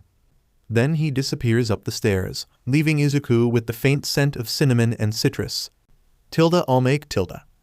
Tanjiro wakes, unfortunately, and he wakes quite suddenly. He'd fallen asleep near the fire after Inosuke had swapped watches with him. He'd been exhausted, more exhausted than a day of traveling usually warranted. But with a person in your head and the revelation that you can now feel each other's emotions, one has every right to get tired. Still, though, he hates it. He doesn't want to be at such a low level of energy when they're traveling, because you never know when a demon could pop up, and he could turn out to be useless. His reflexes slow considerably when he's tired, and he doesn't want to get injured just because of some weird demon art magic. He falls asleep remarkably fast, the soft noises of the forest and the crackling of the fire working just as well as his mother's lullabies once had. He doesn't remember what he was dreaming about, or even if he was dreaming, when he's pulled from his sleep. Tanjiro pushes himself up to his knees, not seeing any immediate threat in the near vicinity. Inosuke is sitting against a tree a few yards away, muttering to himself. Zenitsu is starfished across from Tanjiro, snoring, and Nezuko is curled peacefully by his side. He smiles softly and runs his fingers through a strand of her hair. She lets out a small sound and leans into the touch, even in sleep. For the uncountable time, Tanjiro thanks whoever's listening that she wasn't torn away from him like the others. Turning his attention inward, he listens for Izuku.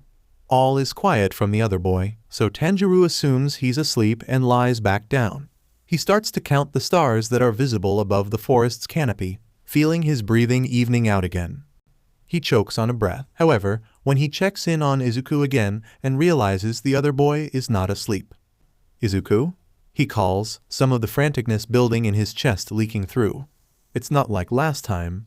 Tanjiro can still feel the other boy's presence, but it's as if he's frozen. He's there, he's awake, but he's unresponsive.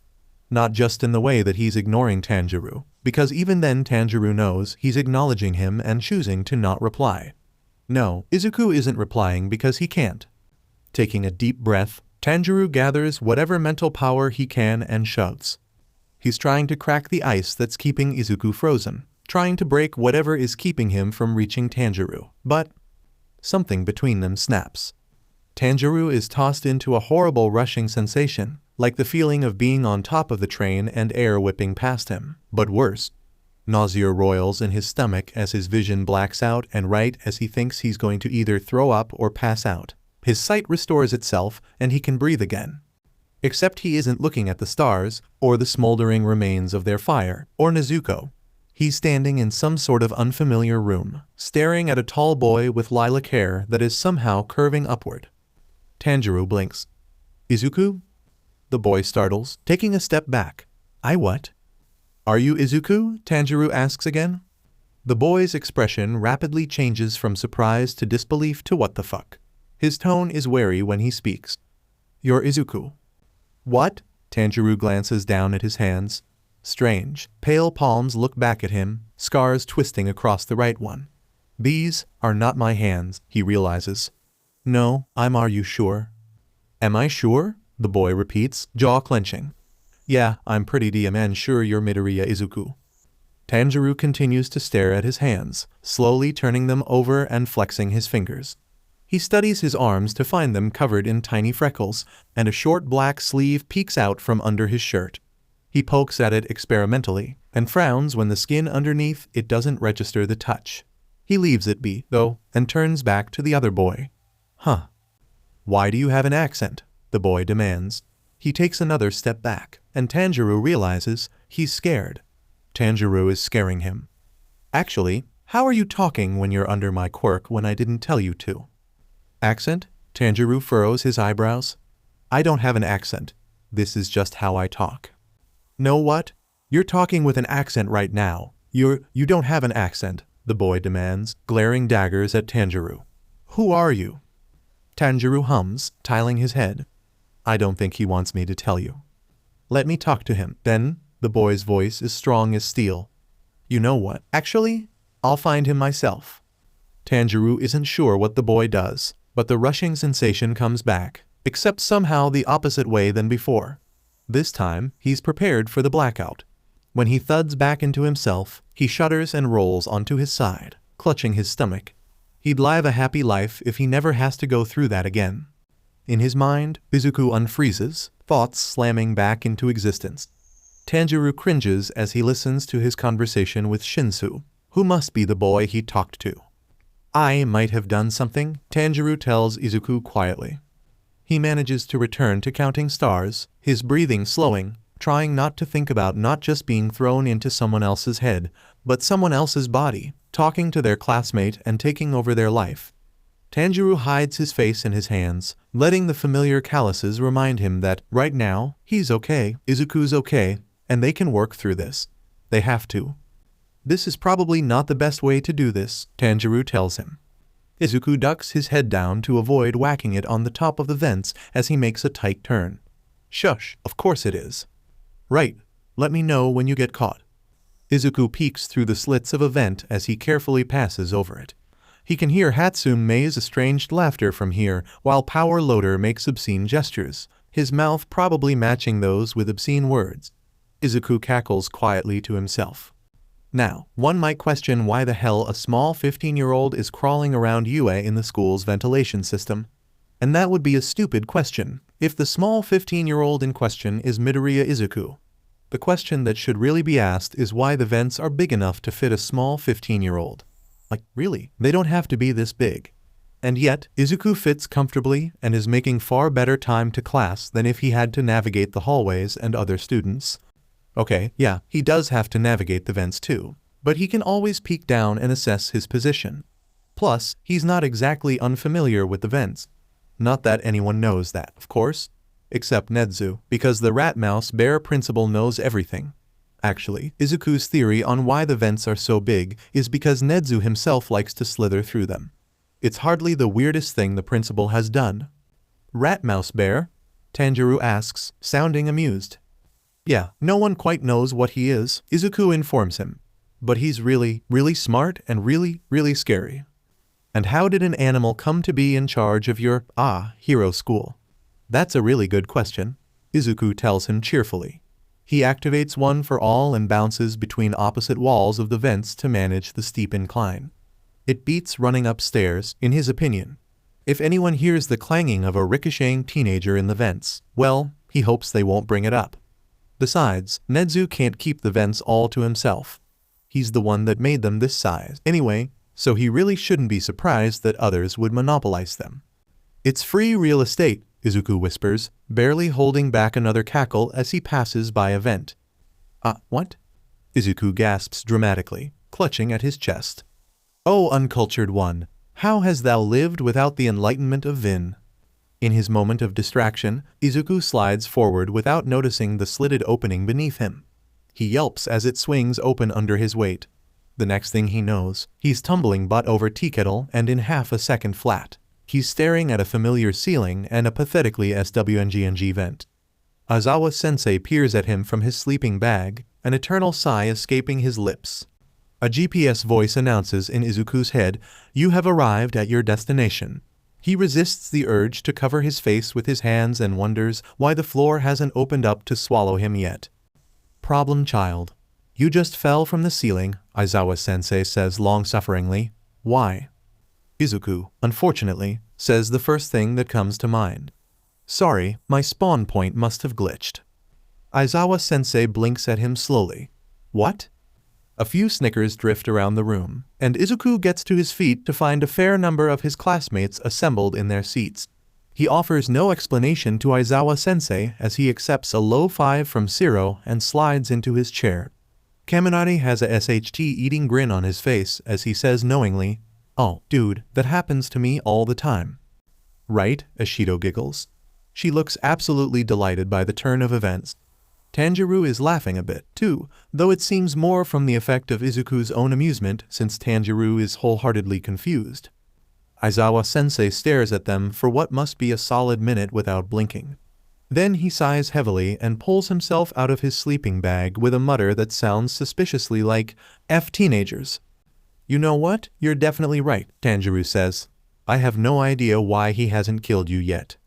If he smacks his own face, Izuku wonders, would it transmit to Tanjiro, too? "I have never been more offended," Tanjiro says, in a deadpan voice that conveys the exact opposite of his words. "And I think it would hurt you as much as me, so there's really no winning there." "Oh, shut up." "Are you hungry, or is that me?" Tanjiro asks with a sigh. Izuku shoulders his bag as he heads back across campus, dim voices chattering in the distance. He bites his lip, grimacing. "I think that's me. I'll find a snack when I get to the dorms." He has a brief thought of, "I wonder what cardboard dust tastes like," and then proceeds to go what the F, brain. But his brain has a point. "I'll just pretend that I know what that means," Tanjiro mutters. "Dude, you cannot tell me you've never licked cardboard before," Izuku tells him, though he's trying not to laugh. "It has a really distinct taste, so if, say, Shigaraki dissolved a cardboard box, would the dust retain that taste?" Sure. What's cardboard?"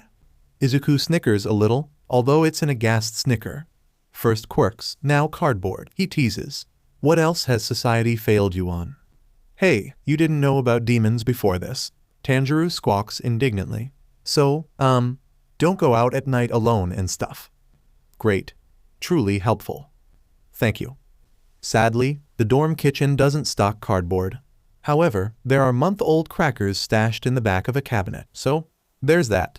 Or he could punch a wall to get a piece of drywall, but Aizawa-sensei might question his sanity at that point. Honestly, Izuku questions his sanity sometimes too, so his sensei isn't special. He cuts up a pear instead, climbing up to his room and sitting on his desk chair. He spins in idle circles as he eats, then plugs in his earbuds. Gentle guitar and a soft voice fills his head and Izuku sighs, leaning back in his chair and closing his eyes. They fly open again when Tanjiro startles strong enough for Izuku to feel it. He jerks and asks quickly, "What? What the hell is that?" Tanjiro demands, and wow, that's the first time Izuku's heard him curse besides quoting his friend. He's tempted to applaud, but alas, there's other things he has to deal with. "Don't tell me you don't know what music is," Izuku groans. "Really, dude, how?" "I know what music is," Tanjiro huffs, rolling his eyes. "But where is it coming from?" "My earbuds?" "What?" Izuku runs a hand through his hair. "I don't even know where to begin explaining earbuds to you. How do you live, honestly? Are the Demon Slayers some kind of weird Amish-like group? Is that what this is? You're not allowed to have technology?" "Know what? It's true that technology advanced really fast while I was training, but I've never heard of earbuds." "Then what?" Izuku trails off. "Last night, there was something about what the figures in the dream had said Tanjiro doesn't know about quirks, or heroes, or cardboard, or earbuds, but has some form of technology. Something about this isn't adding up. Outside of our world, outside of our time, he does not belong." His stomach flips, almost painfully. They hadn't meant, there was no way. "Oh," Izuku says aloud. "Oh, no." He brushes off Tanjiro's questioning thoughts and whispers, What year is it, Tanjiro?" Tanjiro seems to catch on, his thoughts faltering. Still, he answers hesitantly, "It's, We're in the Teisho PRD right now. Izuku's phone tumbles out of his hand, but he barely registers it as it hits the floor. His earbuds jerk out his ears, music blaring tinnily from the tiny speakers. It's one thing to have a quirk stick a stranger in your head. It's entirely another if that stranger is from the past. All those shifting, lonesome puzzle pieces Izuku had been collecting snap together, and it's so obvious now. Tanjiro's lack of general knowledge, his accent from speaking a dialect long since past, his confusion about quirks in particular. He's from a pre-quirk era. I don't know what that means, Tanjiro says apologetically, though his voice is strained. You're saying you're from the future? Izuku buries his face in his hands. The Teisho PRD was hundreds of years ago, at the beginning of the 20th century. No wonder they've been so out of sync about information and locations. Everything Tanjiro knows is hundreds of years old, and everything Izuku knows is hundreds of years in the goddamn future. Well, Tanjiro says weakly, this is new. No SHT, Sherlock. Izuku lets out a tiny laugh that is definitely not born of hysteria. Nope. He reaches for his earbuds again, letting the music drown out the oncoming panic. This is fine. It was already weird. I can work with this. It doesn't really make much of a difference. Except that we have literally no way of actually contacting each other, Tanjiro points out, which might have helped us break whatever this is. Tanjiro, politely, shut the F up. I'm trying to be positive about this. Oh right, yeah. Tanjiro throws his mind around for a distraction. Music. What's your music about? What language is that? Izuku accepts the topic change thankfully. It's in English, he tells his brain roomie. Izuku had watched so many American hero films and looked at so many American comic books that he's pretty much fluent.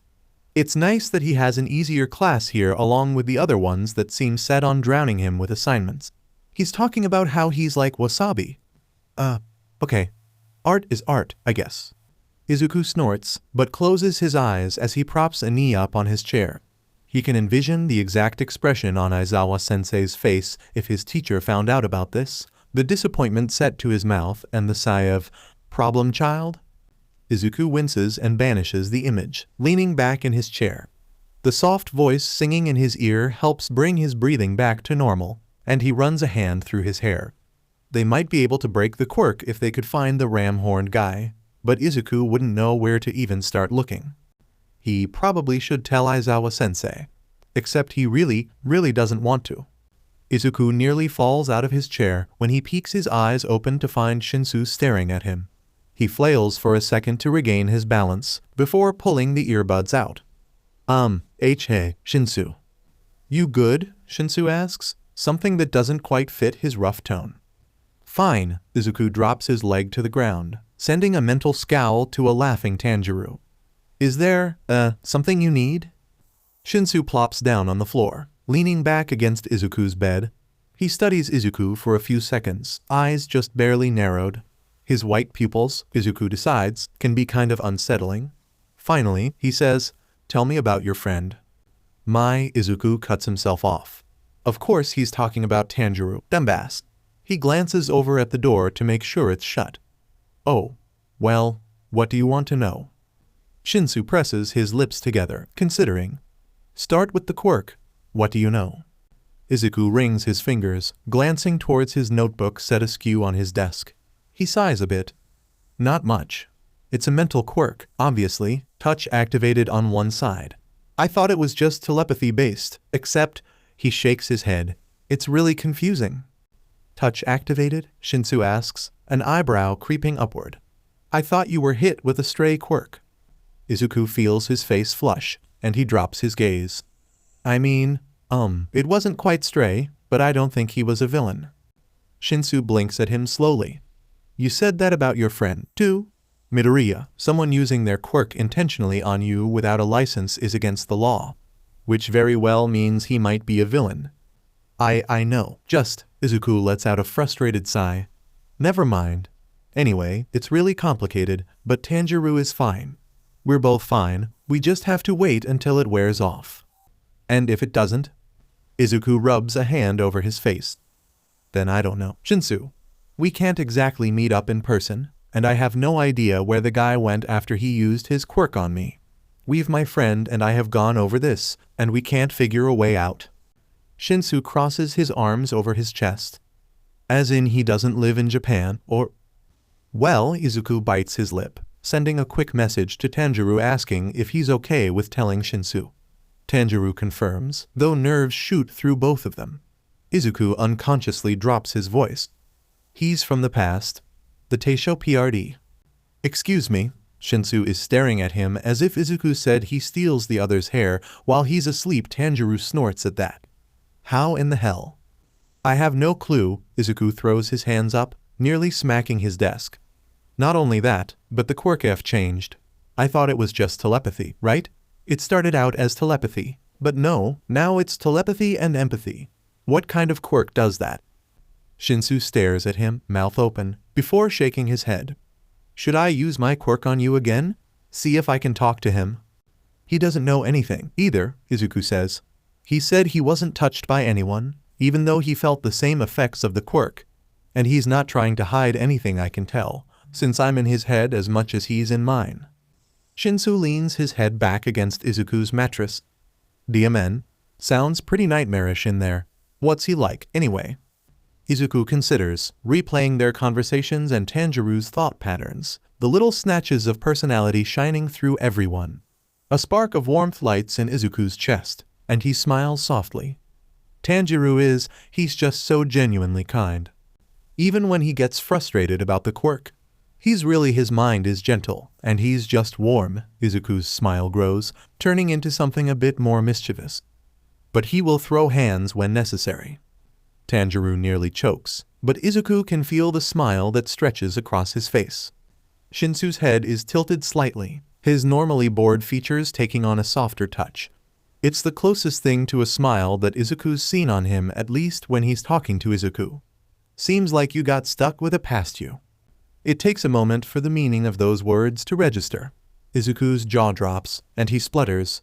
What? No, I'm not. I thought you hated me. Which is fine and all, but... Shinsu hums a little. I used to, before I knew you. I thought you were the golden boy of Yua, praised and with an endless ego because of your perfect quirk. Izuku opens his mouth, incredulity shooting through him, but Shinsu continues. I mean, you are. Literally everyone loves you, but now I know you. And, well, I can't think of anyone better for a quirk like yours. All Izuku can do is stare. There's a faint dusting of pink on Shinsu's cheekbones, but he doesn't look away. Izuku's throat constricts, the familiar burning sensation of tears rising behind his eyes. He curls his hands into fists, clutching the hem of his shirt, and whispers, You really think that? If you cry, I will too, Tanjiro complains, but there's no harshness in it. In fact, there's a strange gentleness, a happiness budding in Tanjiro's lungs, and it's not for himself. Shinsu rolls his eyes, shooting him a look of fond exasperation. I wouldn't have said it if I didn't, dumbass. Oh, Izuku squeaks, blinking quickly to ward off the embarrassment of tears. The warmth that had sparked in his chest only grows, something fragile and hopeful rising with it. That's really nice of you. Shinsu lifts a shoulder. Yeah, well, figured it needed to be said. Izuku releases the hem of his shirt, locking gazes with lavender irises. I don't hate you, either, he says quietly, a small smile tugging at the edges of his lips. Just so you know. As if you're capable of hating anyone, Shinsu scoffs, ducking his head, but not before Izuku sees that the pink on his cheekbones has darkened. Izuku lets the small smile grow, and finds that he's still smiling after Shinsu leaves. It seems he's made another friend, and he didn't even have to break any bones this time. Excuse me. Izuku bursts into laughter, almost doubling over as euphoria overtakes him. Because they're okay, he and Shinsu are okay, and even though the quirk is still going strong, things are finally starting to feel alright again. The snow crunches under his feet, cold biting at his cheeks, and he treks up the mountain. The trees sway serenely above him, their branches laden down with a fresh layer of snow that fell during the night. His empty basket thumps against his back, and he can't help but feel proud that he'd sold all the charcoal. Maybe they would have a little extra money this time, and he'd be able to get a treat for his siblings. Then the scent of BLD fills his nose. The basket falls to the ground and he runs. The snow is stained pink and red, colors that look so pretty at sunset, but so wrong painted across the ground. Nezuko lies limp outside the doorway, her arm wrapped around Rokuta as if to protect him. Crimson is puddled around them, and they're not moving, they're not. He stumbles forward, a wordless, inhuman sound escaping his lips. He finds the front door thrown open and torn to shreds, and the smell of BLD is overpowering, so strong it makes his head PND. His hand clenches around the doorframe as he slides to his knees, vision blurring. Unseeing eyes surround him, tiny bodies splattered with more BLD than he thought possible. His mother is slumped against the wall, shoulder partly shielding Hanako. Takeo stares at him with empty maroon irises from where he was thrown carelessly over Shidru. His lungs won't work. He's gasping for air. He can't breathe. He can't. They're gone. They're all gone. Rokuta is crying, sobbing, and he turns slowly to find his baby brother in the doorway, BLD marring his face. Takeo tilts his head from where he lays, the scarf wrapped around his neck no longer blue. "Where were you, Nyai-chan?" Rokuta wails. We needed you. What the hell were you doing while we were being murdered, huh?" Takeo spits. "You should have been here. The one time it mattered. The only time we really needed you, and you weren't here." Hanako grasps at his sleeve, her fingers leaving bloody streaks on the checkered pattern. "Where were you?" she whispers. "I'm sorry," he says, tears of his own spilling over. "I'm sorry, I didn't. His mother's soft voice cuts through his useless pleas. "Sorry doesn't change anything," she tells him in that gentle, firm tone she used to use when scolding him. "It should have been you." His hand wraps around the handle of his katana, the grip and weight of it oh so familiar. The blade shakes as he lifts it. Just one cut. One cut is all that it would take. He has to wake up. He knows he has to. The room spins around him, the bodies of his family disappearing into smoke. The sounds of Itsuzumi fill his ears, and the room shifts again, sending him slamming into a wall. His breath catches in his throat and he coughs, ribs aching as he forces himself to his feet to face the demon. Kyogai stares at him with narrowed BLD red eyes, clawed hands poised to strike at his Itsuzumi again. He opens his mouth to speak, but instead of the demon's own gravelly tone, it's his mother's voice that passes his lips. "It should have been you." He slams his palm onto the Itsuzumi on his left thigh, sending him reeling backward. The demon strikes again, and and he's falling but not, suspended in the air as the room spins and SP. His knees strike the ground, the cold wetness of snow leaching into his pants.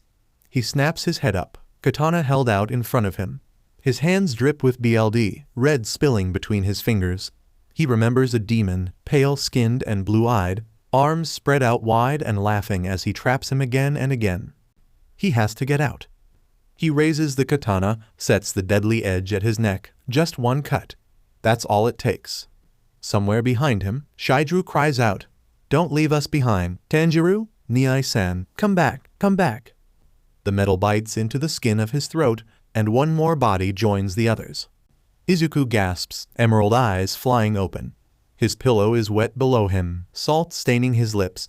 His chest heaves, breaths coming unevenly, and God, what was that? What was? Blindly, he reaches out and grabs onto the soft presence that is Tanjiro, making sure he's still there, not, letting the warmth of the other boy's mind draw him back into the real world. Except Tanjiro is crying. The ache tears up his throat, ripping up his chest, and Tanjiro is crying not silent tears, but the shaking, overwhelming sobs that come from a place of pain. Izuku blinks, a sharp, wet inhale hissing through his teeth as his mind fully registers the dream nightmare. He squeezes his eyes shut, causing more tears to flow down his face.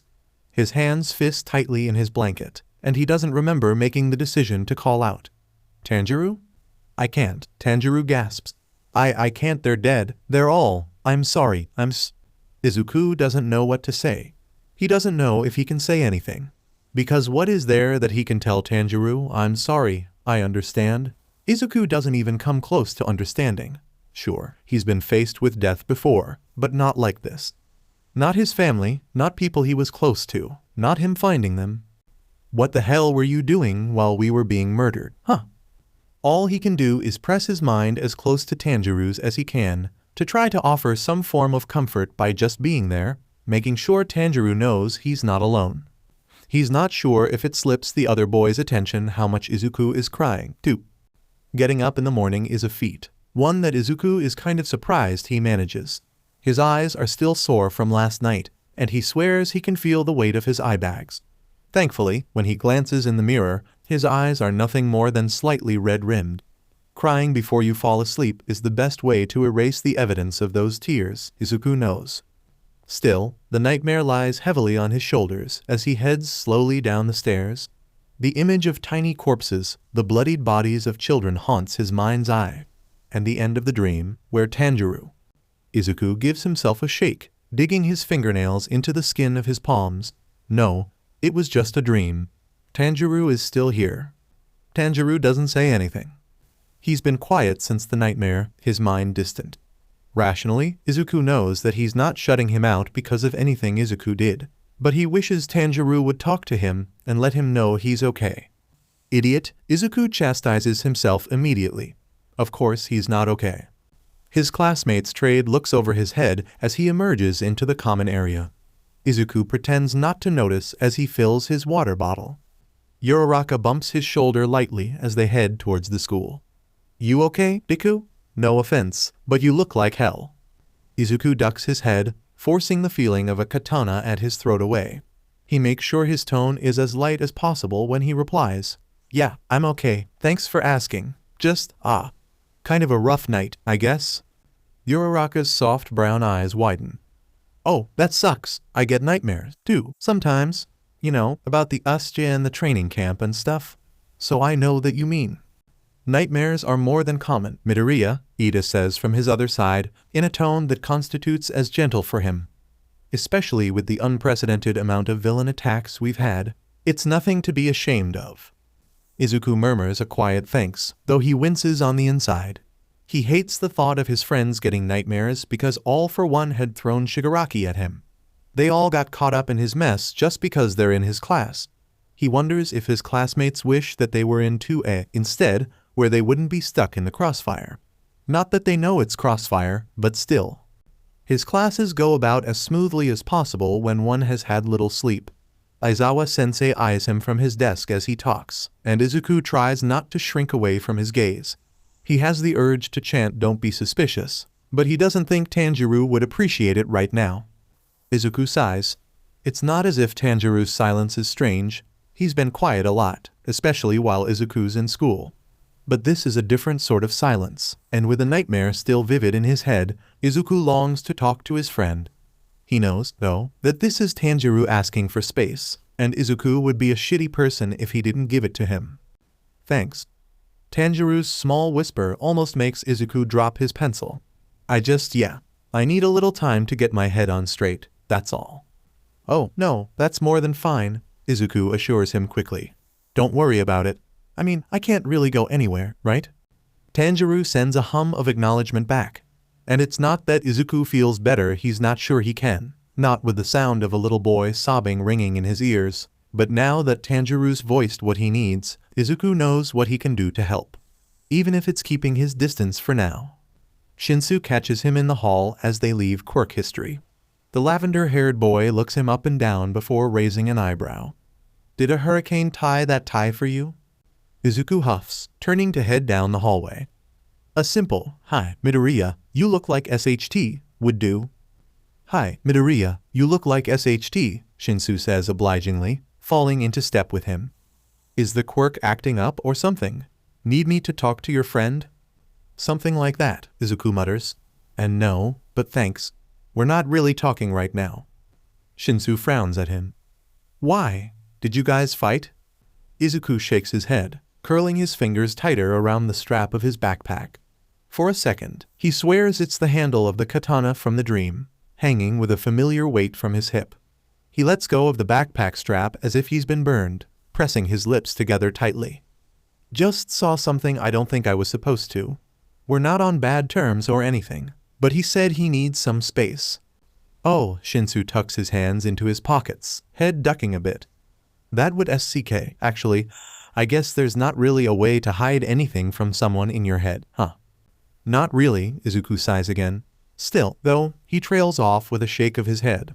I'm just not sure what to say, you know? because it's not like he owes me any, like, explanations or anything.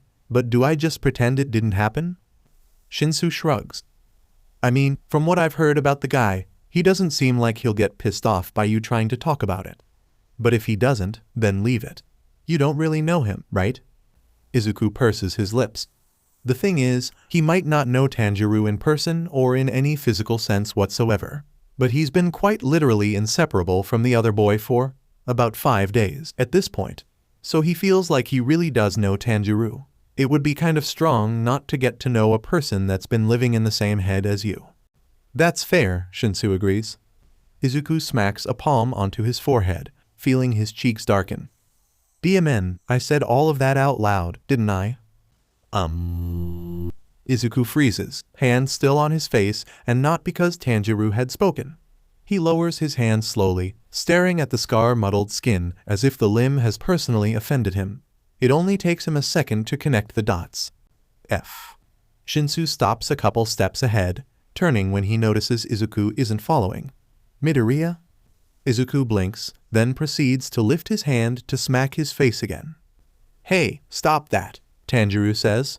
And then he raises his hand to touch his forehead. Izuku knows he does this because he can feel Tanjiro's touch on his own face, as if the boy was standing right in front of him. Shinsu appears in front of him, latching onto his wrist.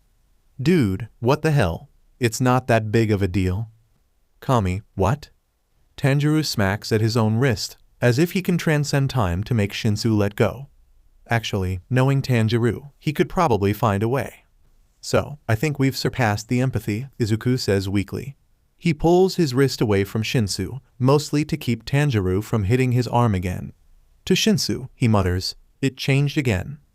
What? The quirk? Oh my god. Izuku puts a hand at his ear as Shinsu and Tanjiro speak at the same time. Okay, so he thought the earlier empathy could be a fluke, but with the quirk changing again? There's no way it would just glitch 2 times in a row, with very different results. It must be part of the quirk. But what is it? Telepathy, empathy, whatever the hell this is? Some hellish combination of all 3? And is there a point to what it's doing to them? There's so many questions that Izuku cannot begin to fathom the answers to. Hey, Midoriya, Shinsu snaps his fingers in front of Izuku's nose. Do you need to skip class? I can say you're sick, but if it changed again, I don't know how safe it actually is. Maybe you should tell Aizawa-sensei, hey, are you listening? Izuku disentangles himself from the maelstrom of his and Tanjiro's thoughts. Yeah, it's not that big of a change. Just that we can feel it when each other touches something now, I guess. Like the quirk wired our nerves together, Izuku winces. Okay, so maybe that doesn't sound great. Shinsu stares at him incredulously. How the F is that not a big change? I mean, we had empathy before, so it's just like physical empathy. Izuku starts to twist his fingers together in the way he absent-mindedly does, then quickly drops his hands. It's really not that different. Are you trying to convince Shinsu, or us? Tanjiro asks dryly.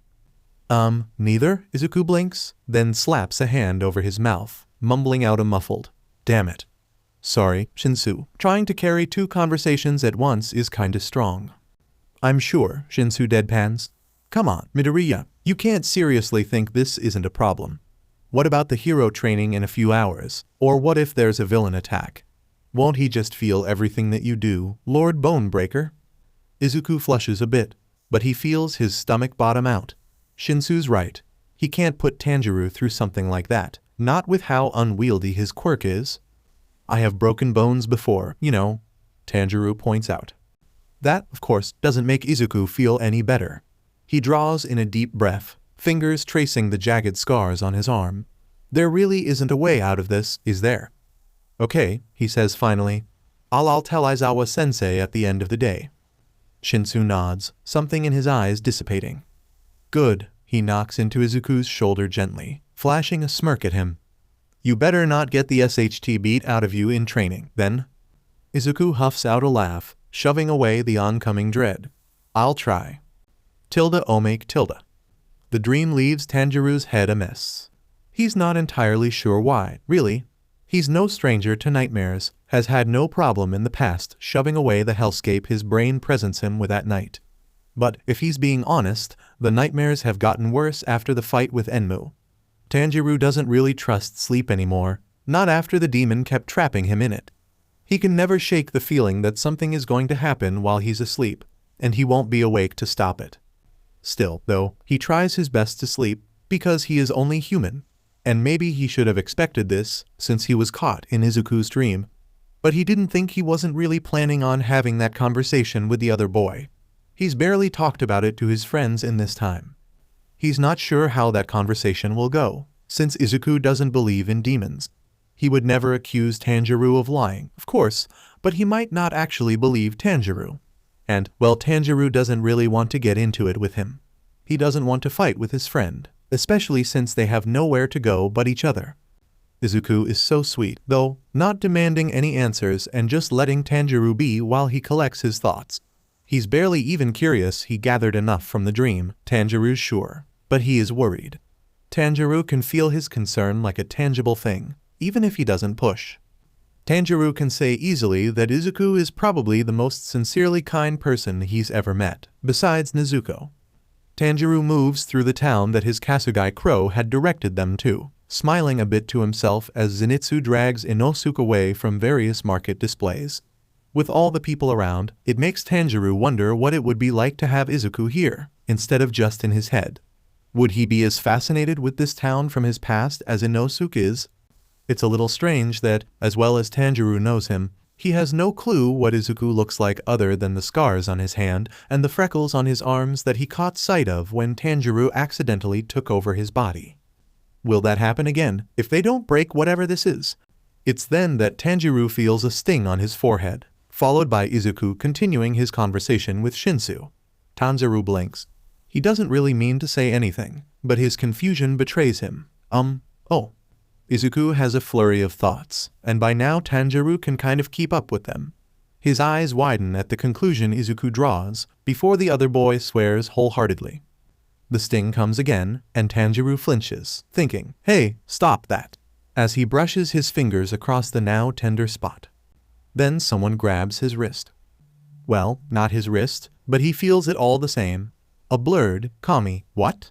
Flies through his head, and he smacks at it on reflex. So, I think we've surpassed empathy, Izuku says, voice strained. What was that phrase Izuku had used? No SHT, Sherlock? To Izuku, he bemoans, oh my god. This is not good. They can't have their nerves wired together, not with the fight Tanjiro has on the horizon. He glances around, quickly spotting his teammates. It's not even midday yet, so if Izuku is going to tell his sensei, they might have time to figure this out before nightfall. Or he could make an excuse, make the others wait until tomorrow, or something. Demon fights get ugly fast, and he really doesn't want Izuku in the crossfire. This is fine. This is so fine. This is definitely not fine. When Izuku approaches the cafeteria at lunchtime that day, he beholds the sea of students filling the room with their voices and bodies and thinks nope. He's not even that hungry, honestly, so he has no regrets as he spins on his heel and heads in the opposite direction. Going off campus for lunch is a no-go in UA, but you don't have to be in the cafeteria. Maybe. Probably. Either way, Izuku slips outside. He finds a very nice tree and sits against its trunk, tipping his head back and just breathing. He tries not to think about the upcoming hero training or his confession to Aizawa-sensei, instead watching a leaf drift slowly towards the lawn. Eventually, his mind does spiral back to oncoming doom, and he can't help but think, what comes next? So he tells Aizawa-sensei, they find the guy, and what? The quirk is cancelled. He and Tanjiro are separated just like that. He'll lose Tanjiro, just like that? Izuku can feel his throat constricting and lowers his gaze to the grass beneath him. Not lost, he has to remind himself. Not in that way. Just not here. But the ache in his chest, the cries of his siblings, the feeling of metal slicing through his neck. Izuku shudders and presses his hand to the base of his throat.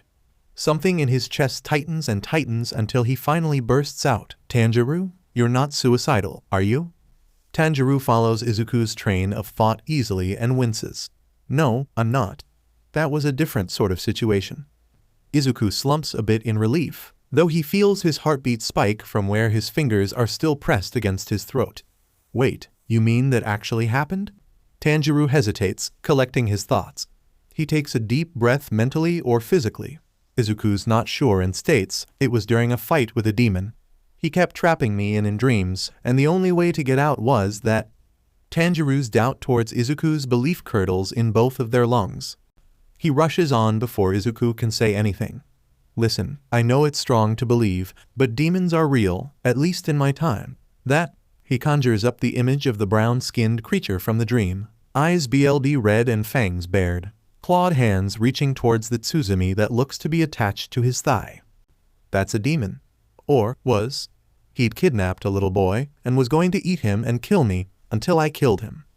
Flashes of memory pop up in Izuku's mind's eye. An abandoned mansion in the woods, a small girl clinging to him, Tanjiro, as they navigate the halls.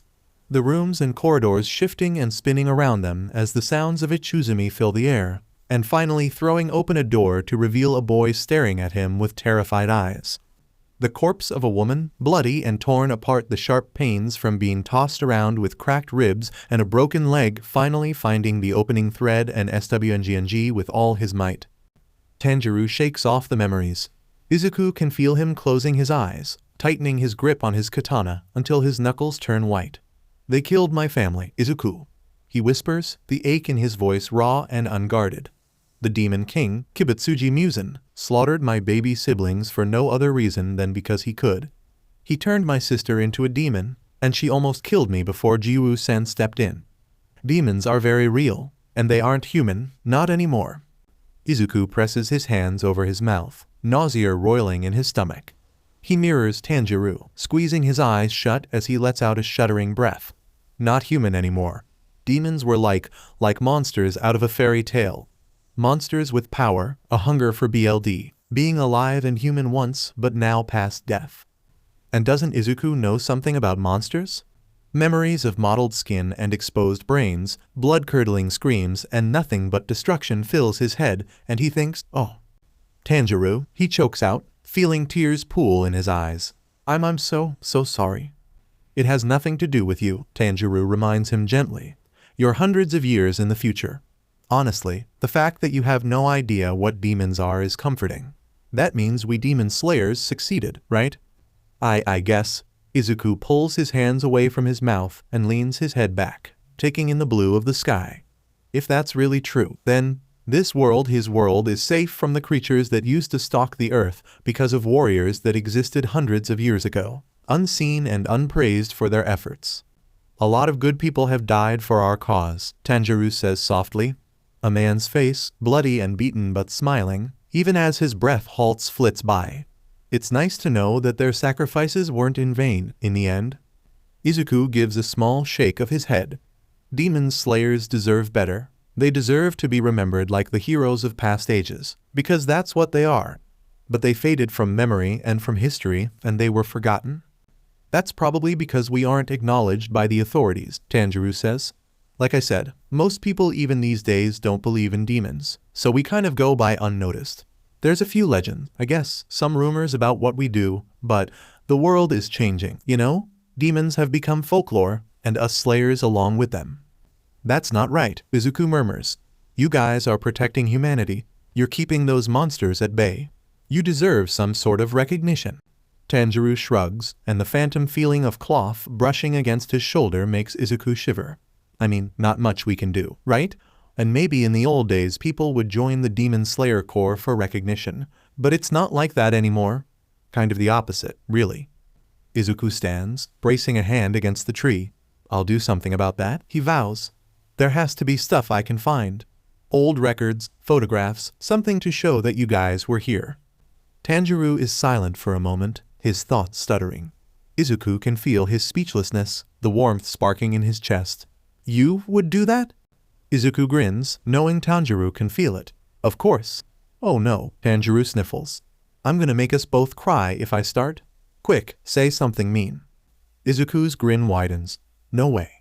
It's a good thing Izuku's known as a crybaby. He doesn't have to pull out the "I'm crying because my brain roomie is crying" card, not that anyone would believe him. But even as his eyes spill over, empathy tears tracing their way down his face, they don't dampen his smile one bit. When Aizawa-sensei announces what they'll be doing for hero training, Izuku nearly wilts in relief. Rescue training. They've done stuff like this before, where the teachers arrange various disasters and send them in to rescue civilians. It's not like this kind of exercise is easier, per se, but at least all he has to fight is perilous terrain. Shinsu raises an eyebrow at him in a lucky BSTRD sort of way. Izuku sticks his tongue out at him. They suit up, and Aizawa-sensei directs them towards ground beta. This area has been hit with an explosive, he drawls, hands shoved in his pockets. Many buildings are unstable. Find the civilians that need saving, and move past the ones that can't be saved. Deliver the civilians to the designated medical area. Points will be awarded based on how many people you rescue and how you handle said rescue. Understood? Izuku peers at the shells of buildings set up, debris scattered all over and fires actively burning. He shudders a bit at Aizawa-sensei's warning. He knows his sensei is just trying to prepare them for the real world, but it seems a bit harsh. He shares an uncertain look with Uraraka. Well, your sensei is right, Tanjiro murmurs. People get killed, and you can't afford to get distracted. Thanks for the vote of confidence, Izuku tells him dryly. They're put into 5 teams of 4, and Aizawa-sensei positions them at different points around the ground.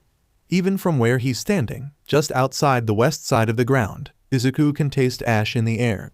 Aizawa-sensei's voice crackles in the comms a few seconds later. Go. His team Todoroki, Kirishima, and Ojuru don't waste time. Izuku glances around, pulling his mask into place to try to filter out the smoke. He motions for them to spread out a bit as he makes his way closer to a tremulous-looking building. A little ways behind him, Ojuru calls, "Hello, can anyone hear me?" "We're heroes," Kirishima tacks on helpfully. They all pause, listening to the sound of their own breathing and the crackling of flames until a distant wail floats through the air. Izuku locks eyes with Todoroki, and they take off.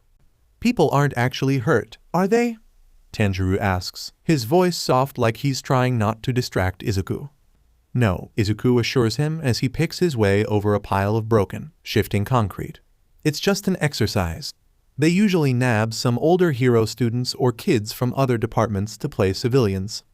Tanjiro starts to say something else, but his thoughts halt suddenly, his attention snapping to something else in his time as one of his friends starts talking to him.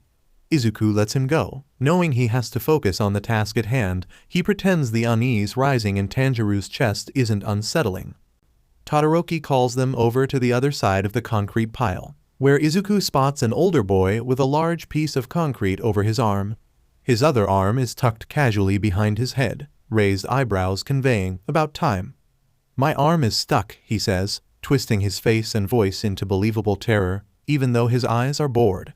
Izuku wonders if that has something to do with his quirk. Ojuru makes quick work of lifting the concrete with his tail, and Todoroki freezes it to stabilize it.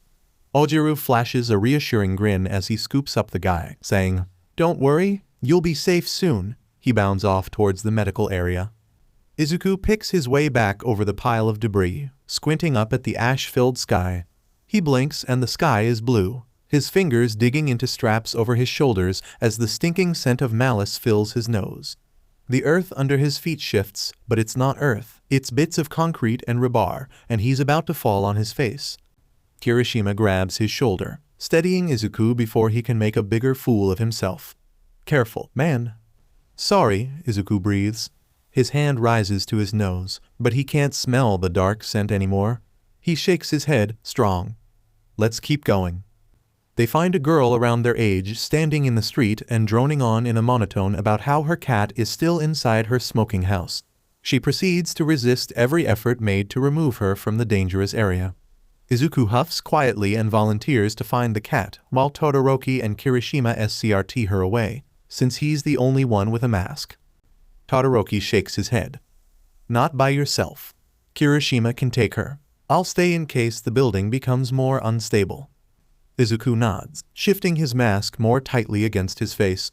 Kirishima sends them an enthusiastic thumbs up and gently drags the girl off. She rolls her eyes egregiously, but lets him. Izuku powers up one for all to 20% and bounces inside. The smoke is thick, trapped in between the walls, and Izuku coughs a bit. He's not sure where the fire is located, so he moves carefully, avoiding a wall that has collapsed inward. The house isn't too large, thankfully, and he kicks through a ruined door to find a burnt bedroom.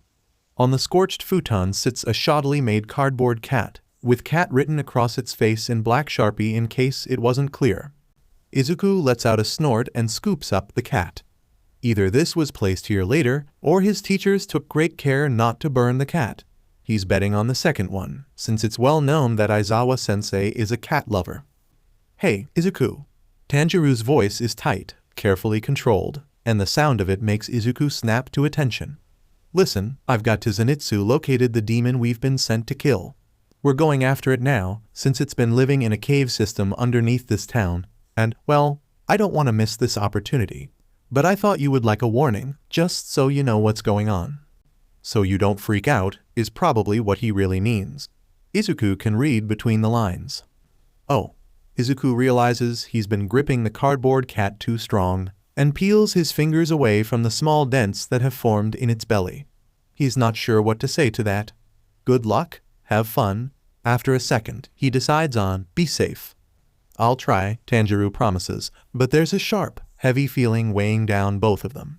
Izuku doesn't like the sound of that. Tanjiro's voice becomes forcibly lighter as he continues, "Hopefully you can finish up your exercise without me distracting you, since I'll be occupied. Good luck." "Yeah." Izuku swallows against the taste of ash on his tongue. "You too." The house groans loudly around him, and he's jerked back into the present. Oh, yeah, potentially dangerous situation here. In front of him, a beam crashes to the floor, sending sparks scattering into the air. Izuku skitters a bit to the side, eyes flicking up to assess the stability of the ceiling. Cracks span across the length of it, growing ever wider, and Izuku concludes not good. He activates one for all, green sparks joining the flickering orange ones, and propels himself forward. He braces a shoulder and tucks the cat to his chest. He crashes easily through the back wall of the bedroom and skids to a stop outside, coughing through the dust and lingering smoke. He glances behind him just in time to see the rest of the house fall, walls crashing inward and sending plumes of ash into the sky. That was close. Todoroki runs up to him, Ojiru following closely behind. He must have returned while Izuku was getting the cat. "I'm glad you got out," Todoroki says, gaze moving from Izuku to the remains of the house behind him. There's a smear of soot on his face, and Ojiru's white gi is similarly stained. Izuku doesn't want to know what he looks like right now. "I'm not sure I could have saved that. Did you get the cat?" Izuku holds up the cardboard cat triumphantly, unable to keep himself from grinning. Ojiru lets out a surprised laugh and starts to say something, but his voice is overtaken by Kirishima's calls over the comms. "Hey, I found someone on my way back. I'm gonna need at least one of you guys can't lift the wall and get the kid by myself." Trying to banish the dark feeling tightening his lungs, Tanjiro will be fighting for his life, and he can't do anything. Izuku tucks the cat into his belt and follows Kirishima's directions to his location. It doesn't take long soon. He spots a flash of bright red hair that has to be his classmate. He weaves around various pieces of shrapnel, watching with envy as Ojiru casually veers at awkward angles in front of him, the weight of his tail moving to counterbalance every movement.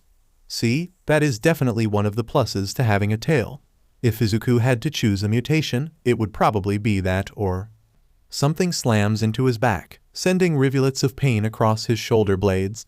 He jerks a bit, his feet halting as he reaches towards his back unconsciously. However, his fingers brush nothing but the fabric of his costume. The first thought he can muster that makes sense is, "Tanjiro?" "Sorry," Tanjiro wheezes. "Lots of arms. Too many arms." "Excuse me." For a second, Izuku thinks of Shigaraki, except the villain is covered with hands, not arms. "Demon," is all Tanjiro offers before his focus switches away again. Izuku winces.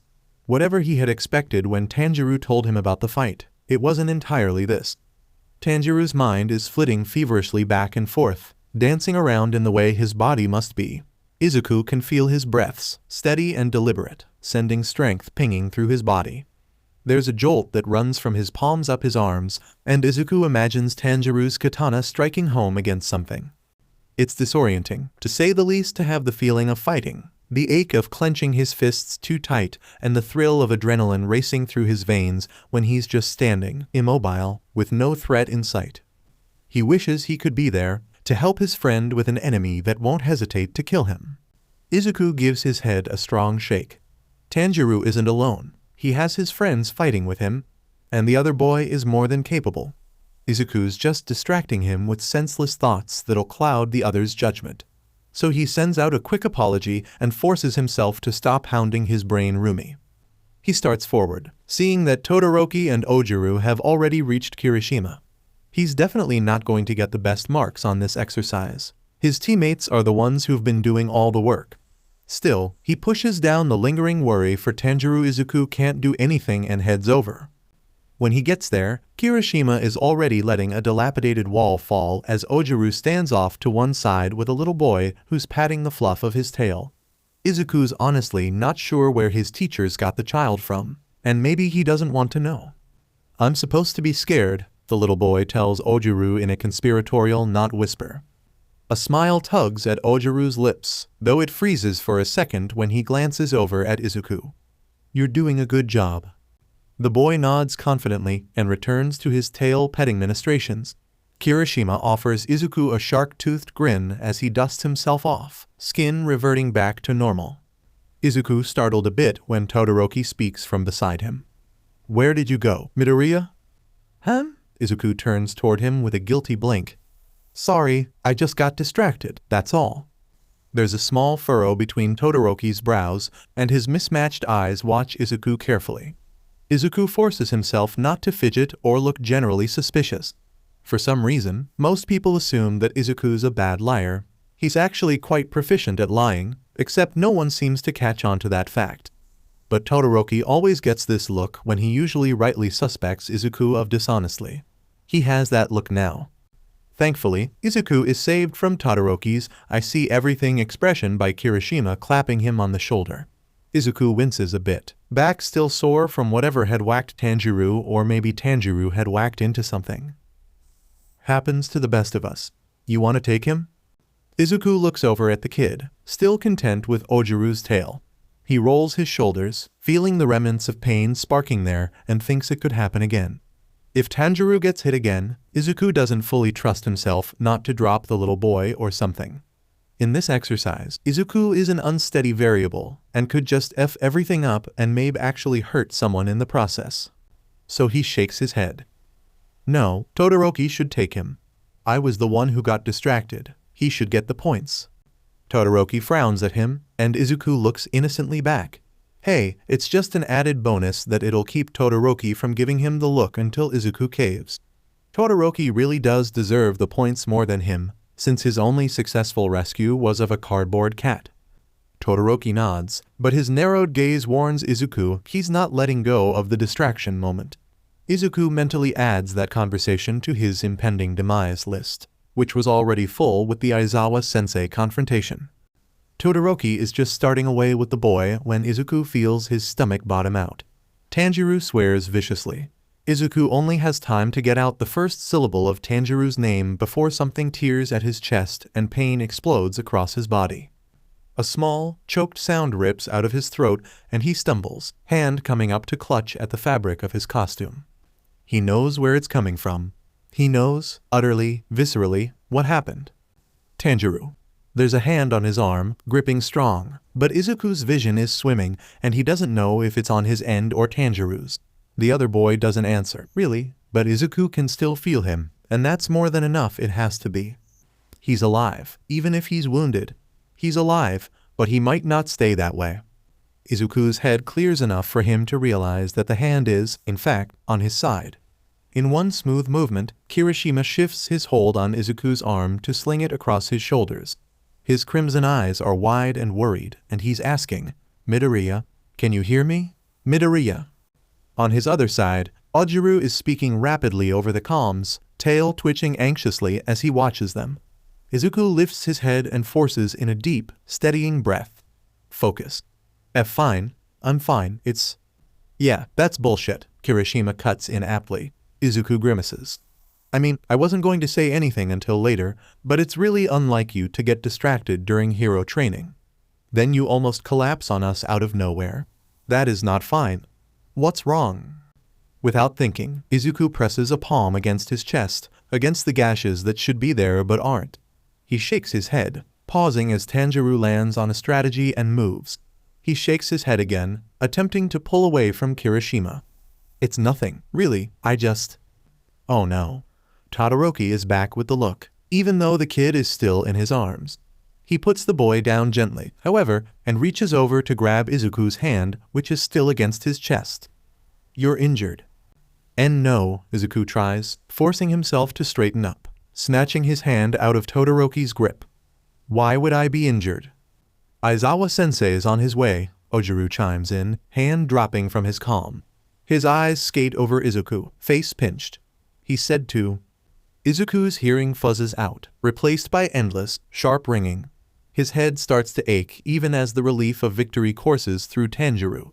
Black spots float in front of his eyes, too stubborn to be blinked away. It's okay, Tanjiro pants. I'm okay, Izuku, we got him. Based on the various bits of pain dancing in Izuku's bloodstream, he calls bullshit he supposes he can understand Kirishima. A gentle hand brushes his shoulder and he startles, except that's on Tanjiro's end. The startle helps chip away at the painful fog and Izuku blinks to find that he's now on the ground. Fun.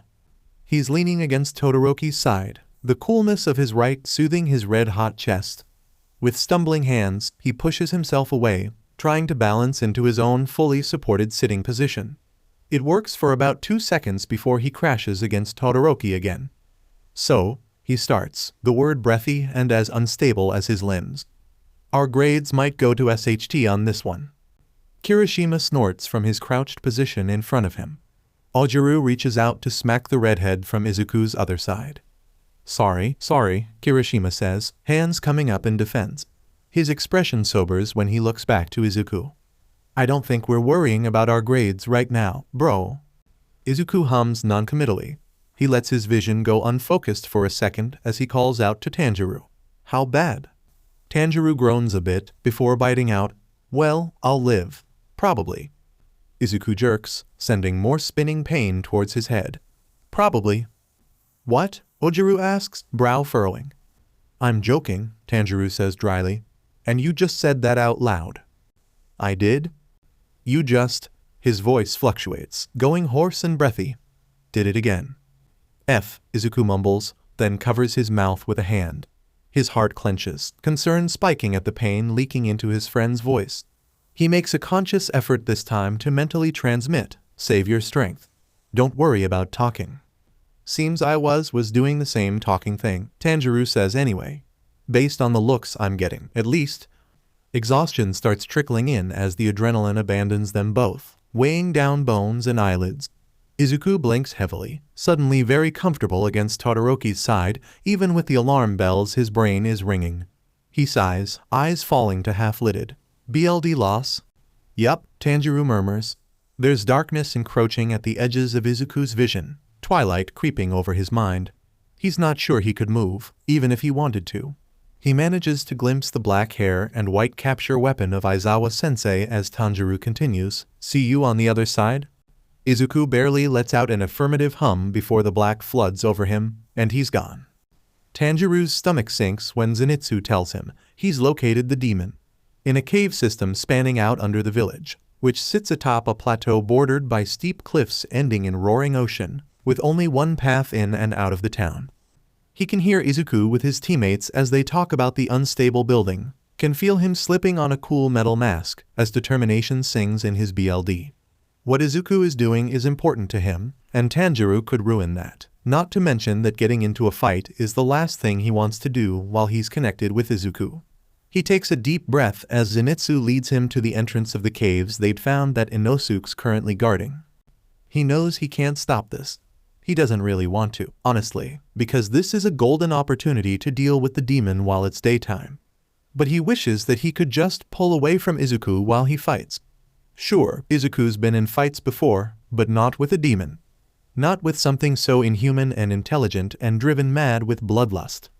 And Tanjiro doesn't want to have to expose him to that, ever.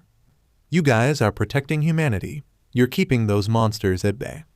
Tanjiro lets out a slow breath, setting his jaw as they turn a corner. "Hey, Izuku." Izuku focuses on him immediately. Tanjiro winces. That had probably sounded more ominous than he wanted it to. Still, he continues. "Listen, I've got to relocate the demon we've been sent to kill. We're going after it now, since it's been living in a cave system underneath this town, and, well, I don't want to miss this opportunity. But I thought you would like a warning, just..." He fumbles a bit, catching a glimpse of Inosuke just outside the village beside a dark opening in the cliffside. "So you know what's going on?" "Oh," is all Izuku says. Tanjiro fights back another wince, sensing Izuku struggling with his own words. Finally, he tells Tanjiro softly, "Be safe." A strange warmth, heavy but feather-light at the same time, lodges in Tanjiro's chest. "I'll try," he murmurs, knowing exactly how much of a gamble it is to go head-to-head with a demon who's had his pick of humans for weeks. He tries to muster up some enthusiasm. "Hopefully you can finish up your exercise without me distracting you, since I'll be occupied." "Good luck," Izuku agrees quietly, before returning to his animal rescue. Inosuke waves them over with a jagged blade, excitement radiating off of him. After all the days spent traveling, he's ready for a good fight. Tanjiro wishes he could feel the same. Who's ready to delve into a dark butthole and behead a shitty demon?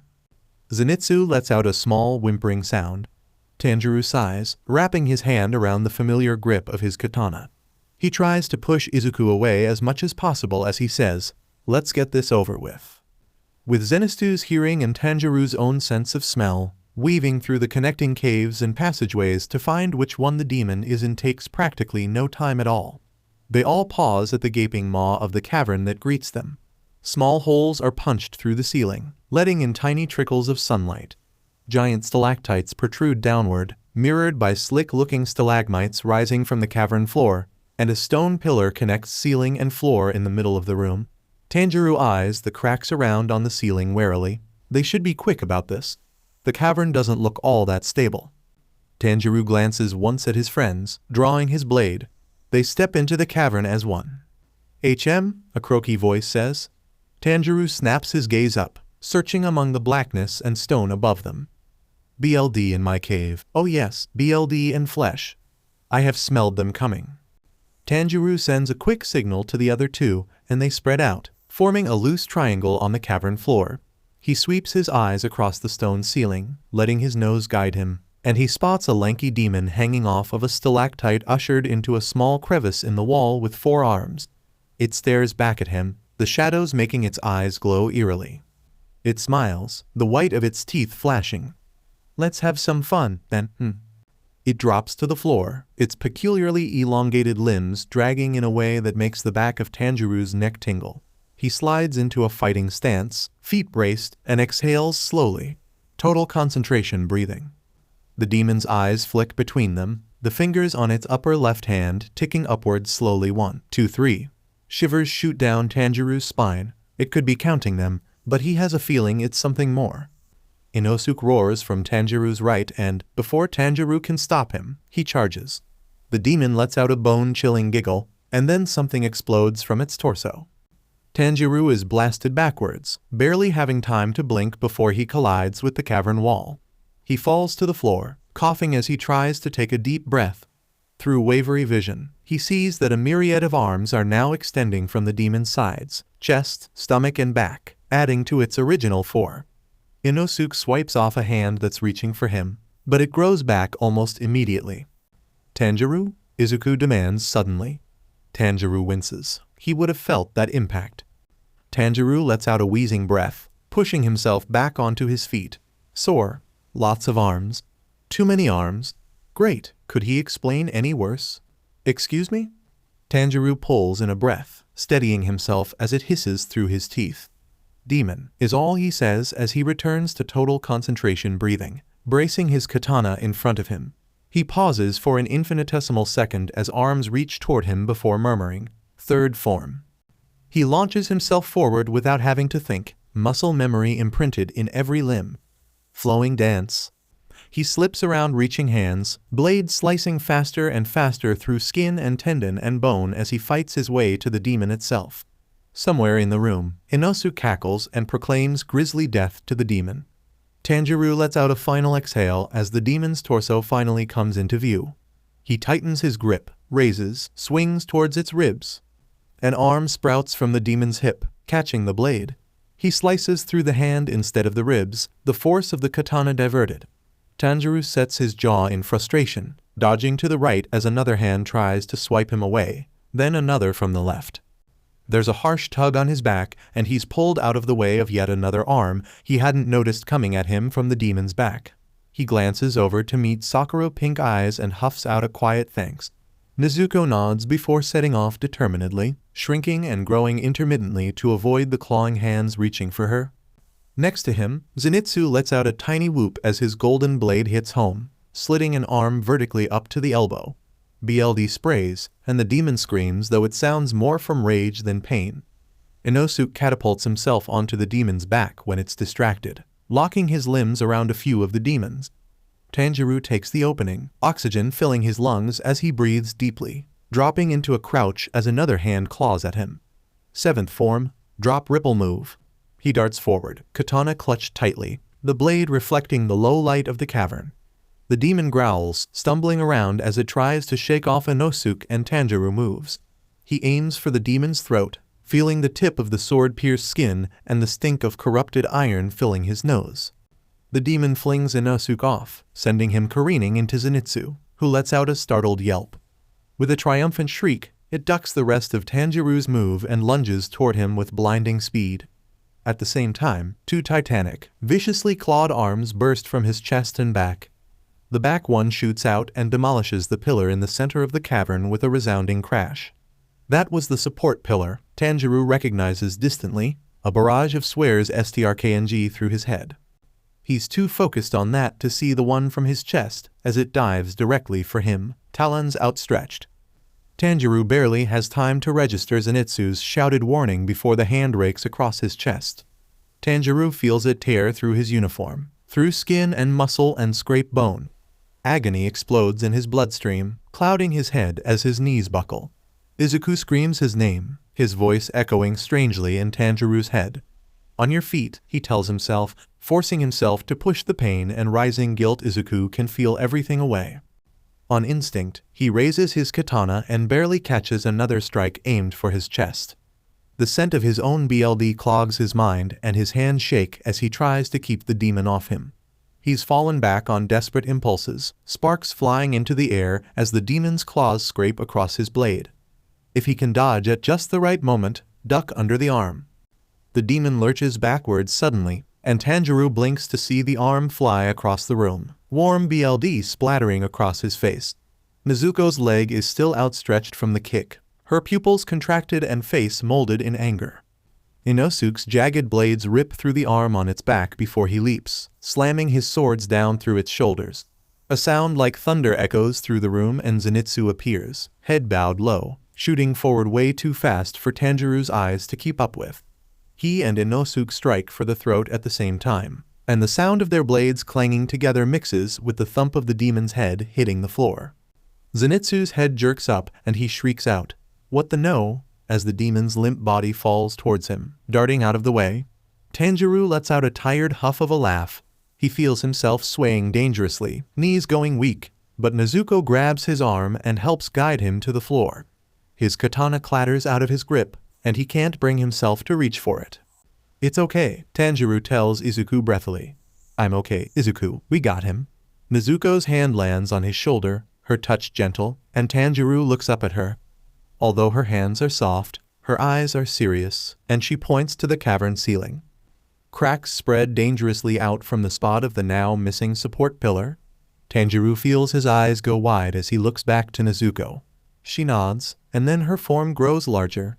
Tanjiro thinks he might see a hint of a smile behind her bamboo muzzle, and then she scoops him up. The movement, unfortunately, sends pain shivering down every limb, and the ringing in his ears takes over. When he manages to fight the darkness away, he sees they're out of the cavern. Sun rays scatter across stone down the corridor and dust motes float in the air as Nezuko carries him toward the exit.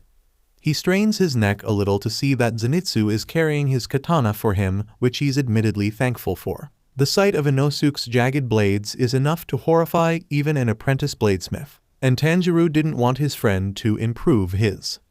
How bad? Izuku asks softly. Tanjiro lets his head fall back against Nezuko's shoulder, letting a small groan escape his lips. Well, I'll live. Probably. Not funny, Tanjiro, Zenitsu mumbles. This strikes Tanjiro as a kind of strange thing to say out of the blue, but Zenitsu is kind of a strange guy. Probably, Izuku demands, and oh, that's why his words have a strange echoey quality. His worry wraps around Tanjiro, encompassing him, and he can't help but smile a bit. When this boy loves, he loves. I'm joking, Tanjiro says dryly, and you just said that out loud. Pretty sure he meant to. Dipshit, Isuku tells him, though it's his own version of gentle. He peers over at Tanjiro, green eyes now visible with his mask propped up on his head. You hit your head or something? Tanjiro gives a quick shake of his head, as Izuku says, I did? The shake admittedly hurts. Probably just from that toss. No, or maybe the BLD loss. He didn't actually get hit in the head. You just... He feels his voice break a little, becoming more of a croak as he finishes. Wait. His voice? Did it again. He's talking out loud, isn't he? That's why his friends had been talking to him. They were responding. Izuku mutters, which makes Tanjiro smile again. He agrees, though. He feels his friend physically cover his mouth with a hand as he thinks, save your strength. Don't worry about talking. Seems I was doing the same talking thing, Tanjiro says anyway, making sure his own mouth is closed. Based on the looks I'm getting, at least. Nezuko relinquishes her hold on him as they come to the exit. Inosuke helps slip the box off his back so that Nezuko can crawl inside, but not before she presses her forehead against his in a quick gesture of affection. Inosuke slings the box onto his own back, which makes Zenitsu let out an unholy shriek, then puts an arm under his shoulder to help him along. You better not effin' fall on me, Manchipro, 'cause I ain't gonna carry you like a baby, he mumbles, though he snaps his green eyes away almost immediately, seemingly embarrassed. Inosuke would, if he had to, Tanjiro thinks affectionately, but bobs his head in assent. The sun bathes Tanjiro in its light as they finally step out of the underground passageways, and he takes a deep breath, thankful to get away from the smell of ancient dust and demons. Zenitsu pushes him down to sit on the grass, tugging at Tanjiro's now shredded and BLD-soaked uniform. We should put some pressure on this, right? Right, Tanjiro? Tanjiro barely manages a nod, half of Zenitsu's words lost to the fog in his mind. The adrenaline is fully gone now, and he can feel its absence weighing down his bones. BLD loss? Izuku asks, sounding woozy himself. The pang of guilt is muted, however, as Tanjiro feels his consciousness start to sink. Yup, he murmurs back. He can hear the ocean, he realizes, as its waves slap against the walls of the cliffs. He exhales slowly, tipping his head back and letting the clear sky above him become an endless array of effervescent blue. See you on the other side. He hears Izuku's soft hum of affirmation. As the black encroaches his vision, Tanjiro sends out a silent prayer to whoever's listening that they actually will. Izuku opens his eyes to a white ceiling and soft bed sheets. The familiar scent of antiseptics greets him, and he realizes that he's in the infirmary. A quick wiggle of his limbs confirms that none of them are in a cast, and nothing feels wrong besides some soreness in his chest. So why? Izuku sits bolt upright, scarred hand flying to press on mentioned sore chest. The rescue exercise. The demon. The wound. Tanjiro, he murmurs, his friend's name escaping his mouth involuntarily. He can feel him, he can still feel him. Tanjiro is there, just not awake. But he's alive. Izuku feels a laugh burbling in his throat from sheer relief, and he lets his eyes slip closed again. Who's Tanjiro? Izuku startles, the thin hospital blanket twisting around his legs as he jolts nearly out of his skin. He turns his wide gaze to meet tired black eyes and winces horribly. How the hell had he not noticed his sensei sitting right there? He says intelligently. No on, I didn't say anything. God, where are his lying skills when he needs them? Aizawa-sensei is suitably not impressed. His stupidly soul-searching gaze never waves from Izuku once as he contemplates his strategy. He sighs and says, we'll get back to that. First, I need you to tell me what happened out there. Out there? Izuku squeaks, FSTNG his hands into the mattress. Get it together, Izuku. Oh, nothing, really, just tired. Aizawa-sensei blinks slowly, and Izuku has the feeling he's just chosen the worst dialogue choice. You collapsed and then passed out because you were just tired. Izuku lifts one shoulder in a half-hearted attempt at being casual. Ha, weird, right, SHT? He's totally going to find out. He's going to find out and give Izuku his, I'm not mad, just disappointed face because Izuku F up again and maybe at this point he should just expel himself before.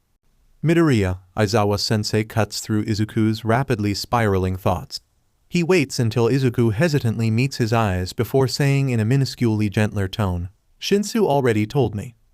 Izuku doesn't think his diaphragm is working correctly. He feels like someone just planted their fist into his lungs. Note to self, Shinsu will sell your soul to the devil for a tortilla chip.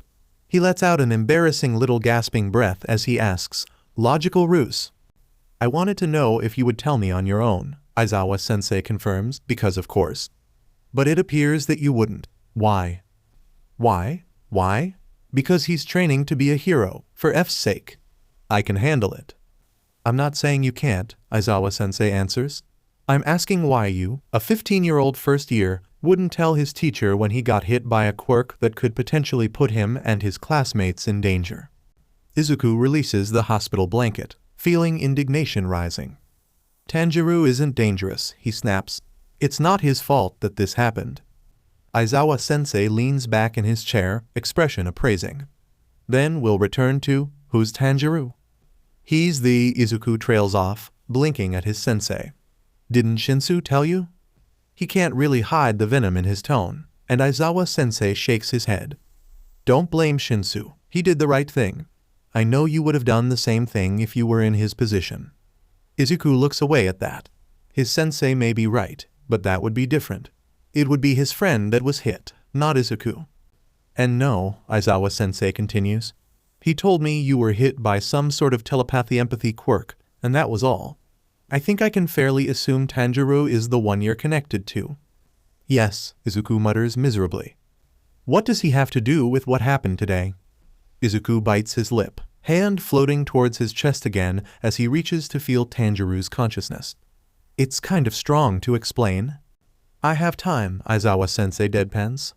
Izuku runs a hand through his hair, avoiding Aizawa-sensei's gaze. Basics for now, maybe, and he'll elaborate later. Well, Shinsu told you about the telepathy and empathy thing, so, we can feel each other's pain, and Tanjiro had to, he was fighting today and got injured, so. Aizawa-sensei crosses his arms over his chest. A few beats of silence pass as he evaluates Izuku's answer, then finally, is he a hero, then? Izuku cringes, fingers going to pick at the hem of the hospital blanket.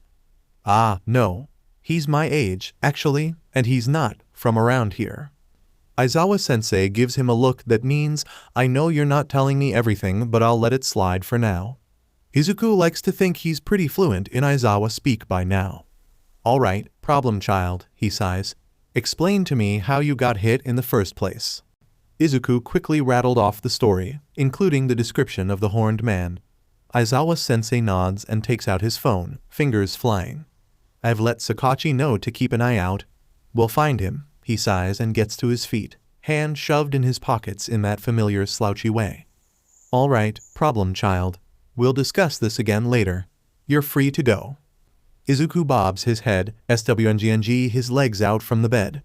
When his feet touch the ground, the world blinks out in an almost familiar way by now. Instead of the infirmary, he sees a clear blue sky above him and can smell salt on the air. Then his vision snaps back into place, and he sees Aizawa-sensei shuffling out once more. Izuku presses his lips tightly together, pressing his fingers against his temple. He'd ask, what the F, but honestly he can't really question things anymore. Izuku? Tanjiro's voice is tired and a little slurred, but they're... Tanjiro. Izuku feels a smile break through his earlier expression. How are you feeling?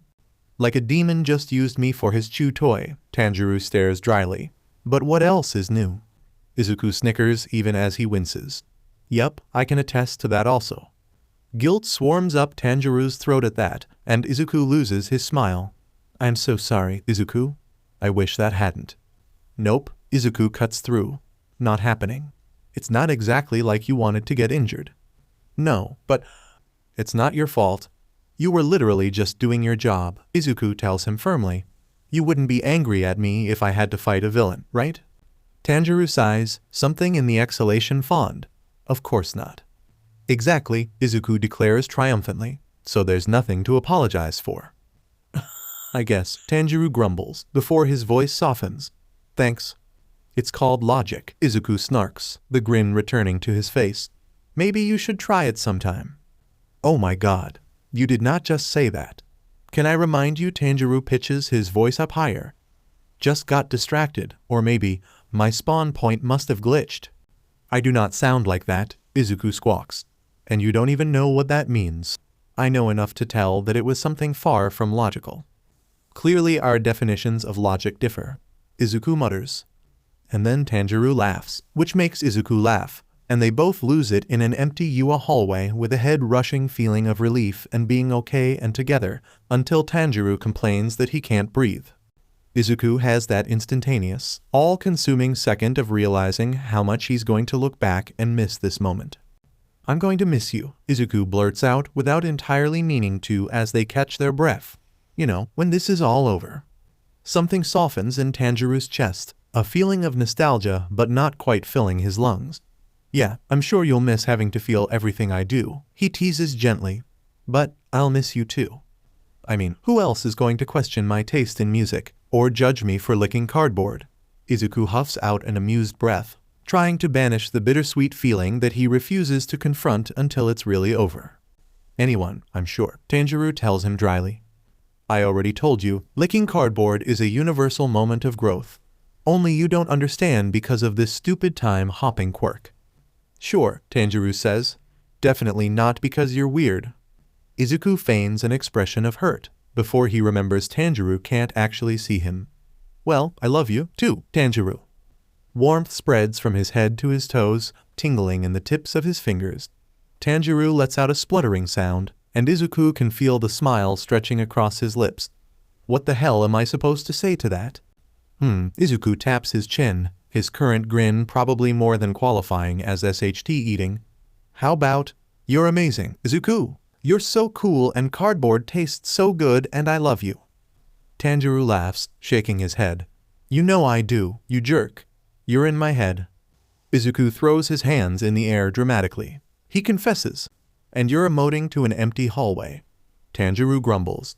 Can we get food now? Fine. I guess I am hungry. By the time Izuku gets back to the dorms, his face hurts from smiling. As soon as Izuku slips through the front door of the dorms, he's accosted. Arms sweep him up off the floor and squeeze, and Kirishima proclaims, Dude, you're not dead. Not quite yet, Izuku wheezes in response. I do need to breathe, you know. Kirishima deposits him back onto the floor, giving him one last clap on the shoulder.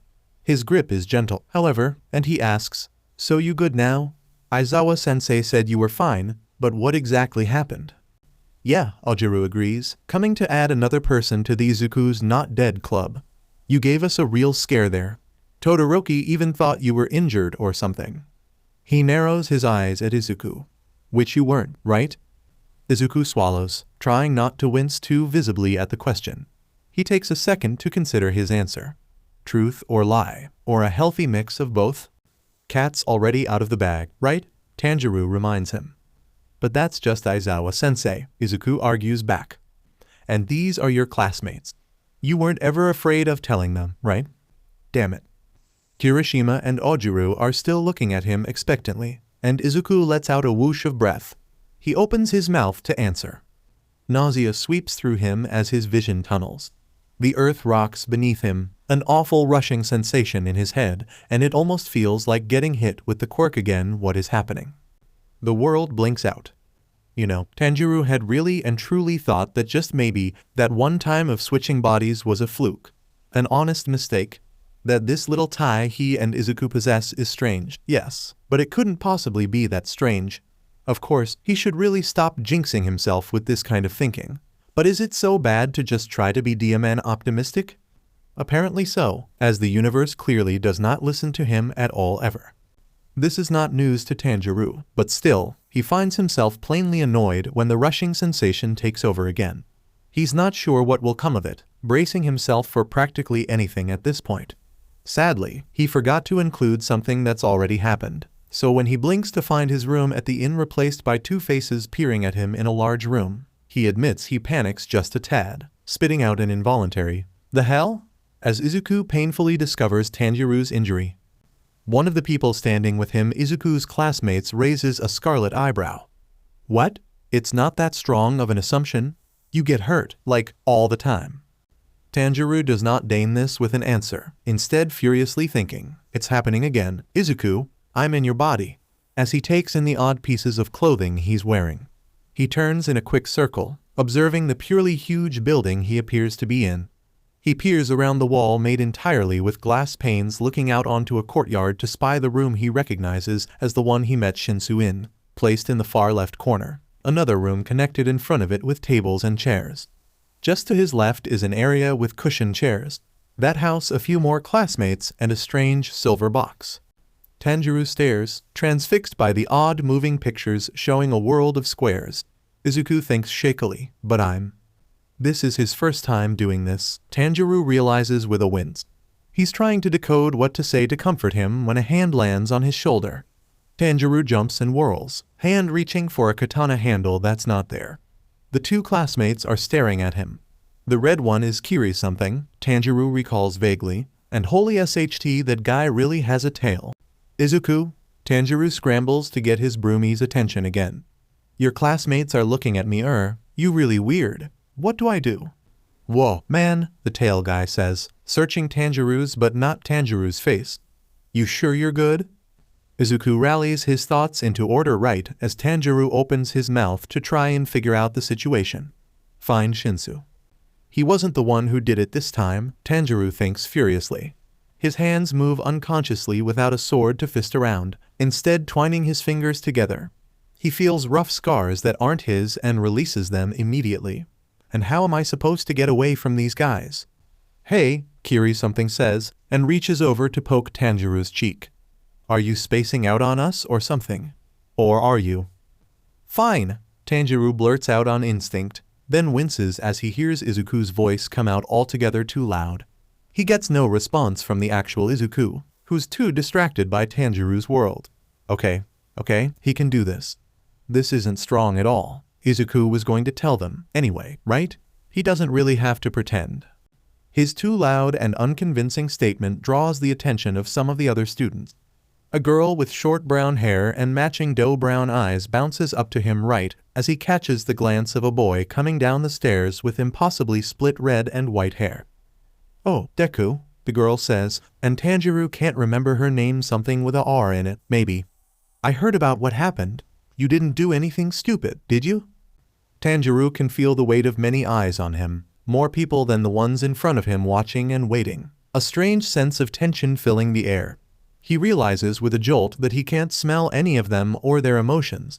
Suddenly, the world seems blank and cramped, and there's so many people under one roof, but he can't understand any of them, can't really trust any of them without the familiar knowledge of their scent.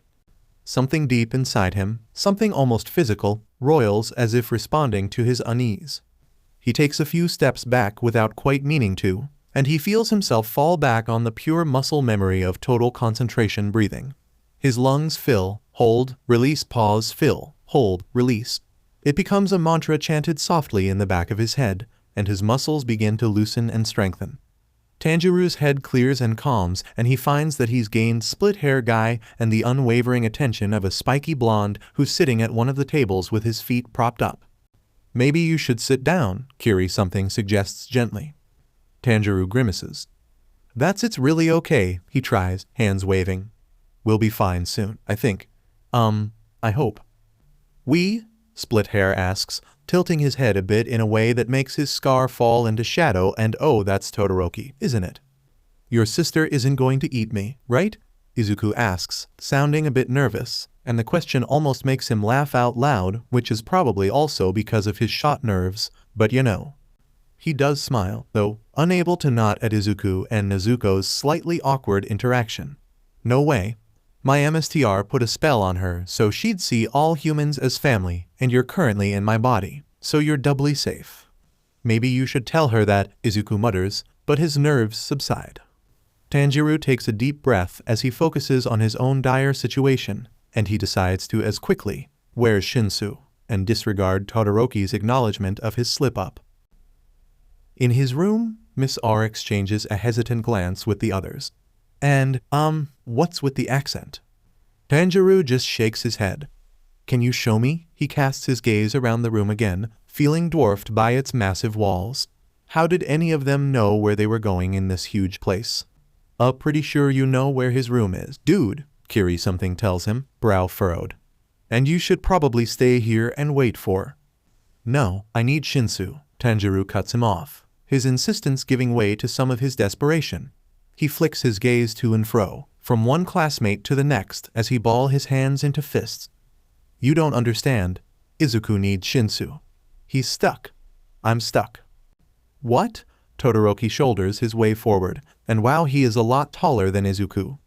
What are you talking about? His eyes narrow, and Tanjiro glances at what almost looks like frost spreading along his right arm. His tone drops into something dark and angry. How did you get on campus, Toga? At the mention of that name, a ripple seems to pass through the room. Spiky Blonde kicks out of his chair and starts to storm over. Other students, does that guy have a bird head? Jumping up from their various spots as tension fills every corner of the space. Tail Guy quickly exits the group after a look from Miss R and skids out the door. Oh, SHT. Tanjiro takes a step back, really wishing he had his katana. Izuku, who's Toga and why are they all looking at me like they want to murder me? Oh god, Izuku says immediately, something like shocked panic racing along his nerves. I didn't even think about, imagine a demon that steals people's skin to look like them. That's what Toga is like, kinda. You should really find Shinsu, like now. Tanjiro winces as angry crimson eyes override any other thought. Spiky Blonde grabs the collar of his shirt and Tanjiro can feel something burning through the cloth. I'm not Toga, he blurts as fast as he can. That's what Toga would say, Spiky Blonde sneers. You've been acting weird as hell lately, so I'm only going to say this once before I punt your villain butt into the sun. Where is Midoriya? Tanjiro hurriedly casts around for a veritable excuse, or explanation even, but he's already dug himself into a pretty comfortable grave. Spiky Blonde, unfortunately, takes his silence as belligerence. Tanjiro's back meets the wall, and he's reminded that this is the second occurrence in the last 24 hours. He coughs a bit, chest twinging with fresh pain. The only thing he can think to say is, he's fine. Spiky Blonde stills, narrowed eyes filled with enough vitriol to rival a demon. But where? Tanjiro catches a glimpse of purple on the stairs, and thank Kami Shinsu's voice calls, what's going on down here? Right, Tanjiro thinks curtly, and then slams his elbow into Spiky Blonde's stomach. Spiky Blonde lets out a small choking sound and his grip loosens enough for Tanjiro to slip away. He manages to meet Shinsu's gaze before Miss R skids between them, planting herself in front of Shinsu with her fists raised. Toga, she gasps out in explanation. She wants you for some reason. Izuku, your friend's SCK. Tanjiro opens his mouth right as Kiri something hurls himself at his shoulder and sends Tanjiro stumbling to the side. He starts to turn, but suddenly Todoroki's there and he kicks out Tanjiro's knee. Tanjiro's tumbling to the floor before his brain can fully catch up to the action.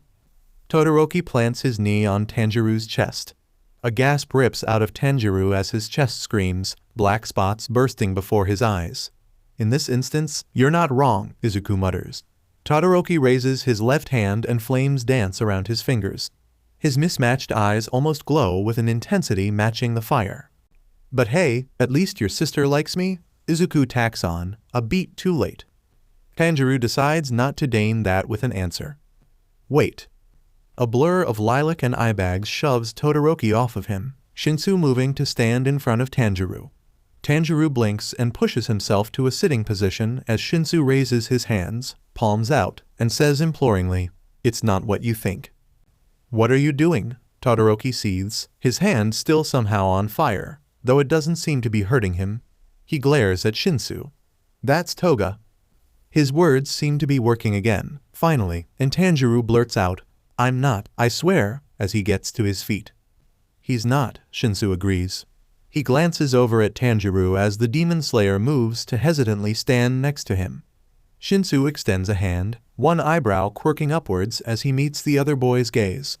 Tanjiro, right? Relief swarms up Tanjiro's throat, and he shakes Shinsu's hand gratefully.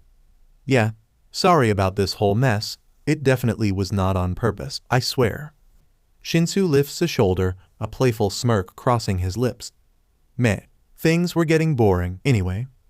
Tanjiro cracks a grin at that, feeling a ping of companionship that dissipates as soon as something clears his throat. Wait, what? Shinsu, what's going on? Why are you defending her? Spiky Blonde snarls, and yup, those are definitely small explosions coming out of his hands. Honestly, what is with this time? Those are quirks, Izuku says in a brief explanation, amused at Tanjiro's reaction. Most everyone has one. They're born with it. For example, Kakens is using his sweat to shoot explosions out of his hands, and Shinsu can take control of anyone who talks to him. A power that's unique to you. Tanjiro recalls what Izuku had said what feels like an eternity ago. He lets his gaze roam over the group of kids, feeling a sense of awe as he takes in each of their faces. Every single one of these people just has access to power. All of them have abilities that are innate, not something they have to train for years to get a hold of. Tanjiro's not jealous, okay, maybe a little jealous, but the idea of the pure strength that humans now possess is staggering. No wonder demons are unheard of here, he marvels. They wouldn't survive a year with humanity being this strong. The thought is accompanied by a bittersweetness that coats the back of his tongue. He wonders what his place in history will be in the end. Remembered? Forgotten? Loathed or loved, or just another human fighting for freedom? Except he already knows, with Izuku quietly in his head. Tanjiro blinks out of his thoughts as Shinsu says, well, I suppose that answer is up to you, Tanjiro. Tanjiro can't help but roll his eyes a little. Shinsu really is kind of an butt. You seemed perfectly fine telling Izuku's sensei. Also, I'm sure he's tired of being stuck with my sister, so... How dare you, Izuku huffs. I'm going to find a way to steal your sister, actually, just a heads up. Good luck with that, Tanjiro tells him with a smile. He's sure that Nezuko already loves Izuku as much as he does, though he hopes for him and Izuku's sake that they never come in contact again. And as much as Izuku loves his classmates, Tanjiro can't exactly say the same at this point. No offense actually, some offense, Izuku's classmates. So, you're not Midoriya, but you're not Toga either, Miss R says slowly, staring at him openly. She taps her knuckles together in what Tanjiro translates as a nervous habit. No offense, Tanjiro. Tanjiro nods, and she continues with renewed confidence. No offense, but can we have Midoriya back now? Tanjiro turns expectantly to Shinsu. The boy sighs, opening his mouth, and Tanjiro jumps as the door slams open. Something white shoots towards him out of his peripherals, and he starts to move, only to knock into Shinsu. The white whips around him, and he finds that his arms are now being restrained to his sides by white cloth. Oh, no, Izuku groans, and Tanjiro can feel him plopping his face into his hands. Will the embarrassment ever cease? The origin of the cloth, Tanjiro finds, is a man standing by the doorway. He has coils of the stuff looped around his shoulders.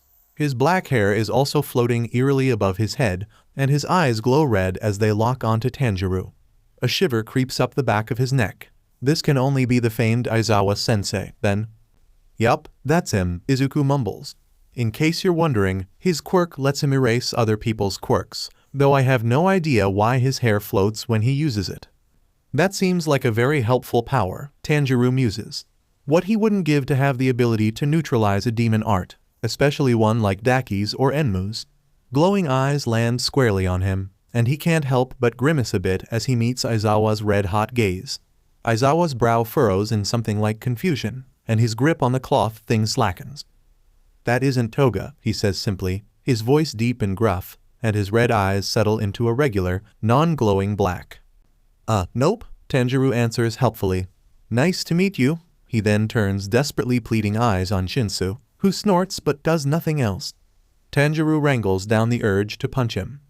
He's quickly released from the cloth. Aizawa eyeing him the whole time as if Tanjiro's skin is going to burst to reveal that he is actually this toga person. He soon huffs and crosses his arms over his chest, however, seemingly accepting the not Izuku in front of him. Explain. Tanjiro runs a hand through his hair, only slightly weirded out this time that it's curly. Izuku already told you about the quirk, so hi. Right. Aizawa casts his eyes to the ceiling as if imploring for divine intervention. Of course he neglected to mention this aspect. Tell him we are having a very long, very insightful talk after we figure this out. God help me, Izuku mutters. On second thought, it's pretty comfy here. I can just stay. Have fun with the demons, Tanjiro tells him cheerfully, before remembering that Aizawa is waiting for an answer. He knows. And you were the one who was injured? Aizawa prompta, his gaze never wandering from Tanjiro for a second. Yes, it comes out as a question, and Tanjiro winces before hurrying on. I have a high pain tolerance, though, so it's okay. The thing I was fighting just took me by surprise and really, Izuku's the one currently really dealing with it. So we're both fine, he tapers off, feeling his cheeks heat, then curses Izuku for his rambling influence. Oh my god, Miss R mutters from behind him. There's two of them. Todoroki, there's two of them. Tanjiro resists the heavy urge to cover his face with his hands. Instead, he elbows Shinsu in the ribs. Shinsu yelps and smacks at Tanjiro's arm, scowling at him. Okay. I was just waiting for Sensei to get here and defuse the situation. Sure, Tanjiro deadpans at the same time Izuku thinks it. Please send me back to my time now, thank you. Shinsu glances at Aizawa, who nods. All right, who's? Tanjiro doesn't hear the rest of the words. His vision flips, once, twice, static overtaking his mind as his stomach lurches, and he thinks finally. It doesn't occur to him that he never actually responded to Shinsu. Tilde. Then the scent of salt greets Izuku's nose, and he finds that he's lying on something soft. He peels open his eyes to find himself in a small room, wood walls rising around him. It takes a second for it to register. Then Izuku feels his mouth drop open and he flings himself off the futon he's apparently been lying on, panic crawling along his skin. Only, he ends up staggering and falling on his butt as pain ricochets around his chest. The hell? He and Tanjiro blurt out at the same time. It's happening again, Tanjiro shouts, his mind moving a mile a minute. Izuku, I'm in your body. But, I'm Izuku inhales shakily, gaze floating to an open window perched on the wall to his right, letting sunlight and salty sea air spill into the room. He brings a hand to press against his chest. His bandaged chest. He stares down at the white material and non-scarred hand, gaping like a fish. Oh, no. Izuku, Tanjiro calls again. Your classmates are looking at me, you really weird. What do I do? Izuku exhales, breath shuddering. Okay. He's in Tanjiro's body, which means Tanjiro is in his. Which means Izuku's in the past, and Tanjiro's in the future. And Izuku's classmates were right there. F this quirk, man. Izuku squeezes his eyes shut, forcing himself to think. Tanjiro is right. This has happened before. Just not entirely like, this. But maybe, find Shinsu, he decides. He wasn't the one who did it this time, Tanjiro reminds him. Izuku can feel him fidgeting, twisting his fingers together only to recoil slightly at the feeling of unknown scars. And how am I supposed to get away from these guys? Izuku digs his hands, not his hands, into his hair, not high-focused. No messy curls greet him, but he tries to shake off the shiver that crawls up his spine. This is wrong. This is all so. His eyes flick open as he becomes suddenly aware of a strange scent permeating the room. It's familiar, somehow, but also not, and some unconscious part of him relaxes. He sweeps his gaze around the room, not bothering to get up, and sees something he hadn't previously noticed. A reddish wood box sits in the corner of the room, black straps pooled behind it on the floor. Hadn't he felt the phantom weight of the box on his back before? There's something important about it or in it, maybe. Tanjiro hasn't specified, but Izuku knows.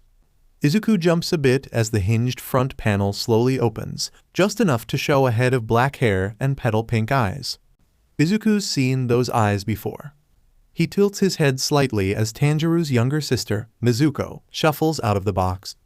Once grown to her normal height, that's insane. Really, demons are weird. She mirrors his head tilt, regarding him curiously. Izuku murmurs hesitantly. Hi? Nezuko's eyes sharpen literally, her pupils contracting into slits. She takes a few steps forward, carefully avoiding the pools of sunlight on the floor from the open window. She stops a foot or two away from him, not quite glaring, but her expression is intense. Under it, though, Izuku thinks he might see hints of confusion. He bites down on his lower lip nervously as they stare at each other. She doesn't make any more moves towards him, but her eyes never leave his face. He meets her gaze and says softly, "You know I'm not your brother, don't you?" Nezuko shows no sign of acknowledgement towards his words. She takes a step forward, however, and Izuku pushes away the urge to lean away from her slitted eyes. "Your sister isn't going to eat me, is she?" Izuku asks, only half joking. "No way," Tanjiro assures him quickly. "My MSTR put a spell on her, so she'd see all humans as family, and you're currently in my body, so you're doubly safe." "Yeah, maybe you should tell her that," Izuku mutters. He looks back up at the demon girl, raising his hands in a way that he hopes comes off as non-threatening. Your name is Nezuko, right? I'm Izuku. Tanjiro and we're in a bit of a predicament right now."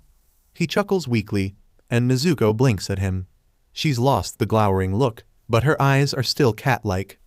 "I'd appreciate it if, you didn't get angry at me or anything. We're working on it, I promise." Nezuko blinks at him. She drops to her knees in front of him, and Izuku tenses as she reaches out a hand, but all she does is poke him on the cheek. Her pupils return to rounded normalcy and she leans forward, an unseen smile crinkling the edges of her eyes. She places her hand in his hair, ruffling it until burgundy strands fall into his eyes. Izuku swats at her hand gently, smiling slightly. Nezuko pulls her hand away only to grab his, a small, airy sound that might have been a laugh escaping from behind her muzzle. Of course, that's when Tanjiro swears. "Oh, SHT, Izuku, who's Toga and why are they all looking at me like they want to murder me?" Panic bursts through Izuku, and he straightens so fast it makes his chest hurt. "Oh god, I didn't even think about." He scrambles for an explanation. Imagine a demon that steals people's skin to look like them. That's what Toga is like, kinda. You should really find Shinsu, like, now." Except he doesn't. Tanjiro gets his back slammed into the wall for the second time by Bakugo, and Izuku really wishes that whatever had swapped them in the first place would do it again. Tanjiro swiftly makes his escape, though, and it is weird to feel your elbow, but not your elbow jabbing into another person. And also weird to have someone knock their shoulder into your body, except you're not in it. "Izuku, your friend's SCK," Tanjiro grumbles. Then pain lances through his chest as Todoroki pins Tanjiro, and Izuku grasps at the bandages, jaw clenched. In this instance, "You're not wrong," he gets out. He tries to think of something to say to lighten the mood. "But hey, at least your sister likes me." Tanjiro doesn't answer, which is fair. Thankfully, Shinsu comes to rescue him, and they try to quell the others. Izuku can't help but smile at Tanjiro's plain awe as he gives a quick explanation of quirks. It's something that's so normal in Izuku's society, and it's strange and somehow endearing seeing it from an outside perspective. Abruptly, he remembers Nezuko, and jerks his wandering gaze back to her. She's still steadily watching him, pink eyes curious but gentle. Izuku can't help but wonder how much of him and Tanjiro's situation she really understands. Then he huffs in response to Tanjiro's words, "How dare you? I'm going to find a way to steal your sister, actually. Just a heads up." "Good luck with that," Tanjiro answers dryly, though he's smiling. Izuku definitely is not, however, when Aizawa-sensei inevitably makes his appearance. He takes his hand out of Nezuko's to have the ability to dramatically shove his face into his palms, but it's not worth the look of betrayal she gives him. He guiltily offers it back to her. Nezuko snatches it back and pairs the action with shuffling over to his side and leaning on him. He winces as Aizawa-sensei spells out his doom for him in sufficient words and no amount of fanfare. It's all the more terrifying. "God help me," Izuku mutters, trying not to sound as miserable as he feels Tanjiro will know either way, sadly. On second thought, it's pretty comfy here. I can just stay. But the heady, whirling feeling takes over once more, and Izuku barely has time to wave goodbye to Nezuko before the serene scene around him disappears.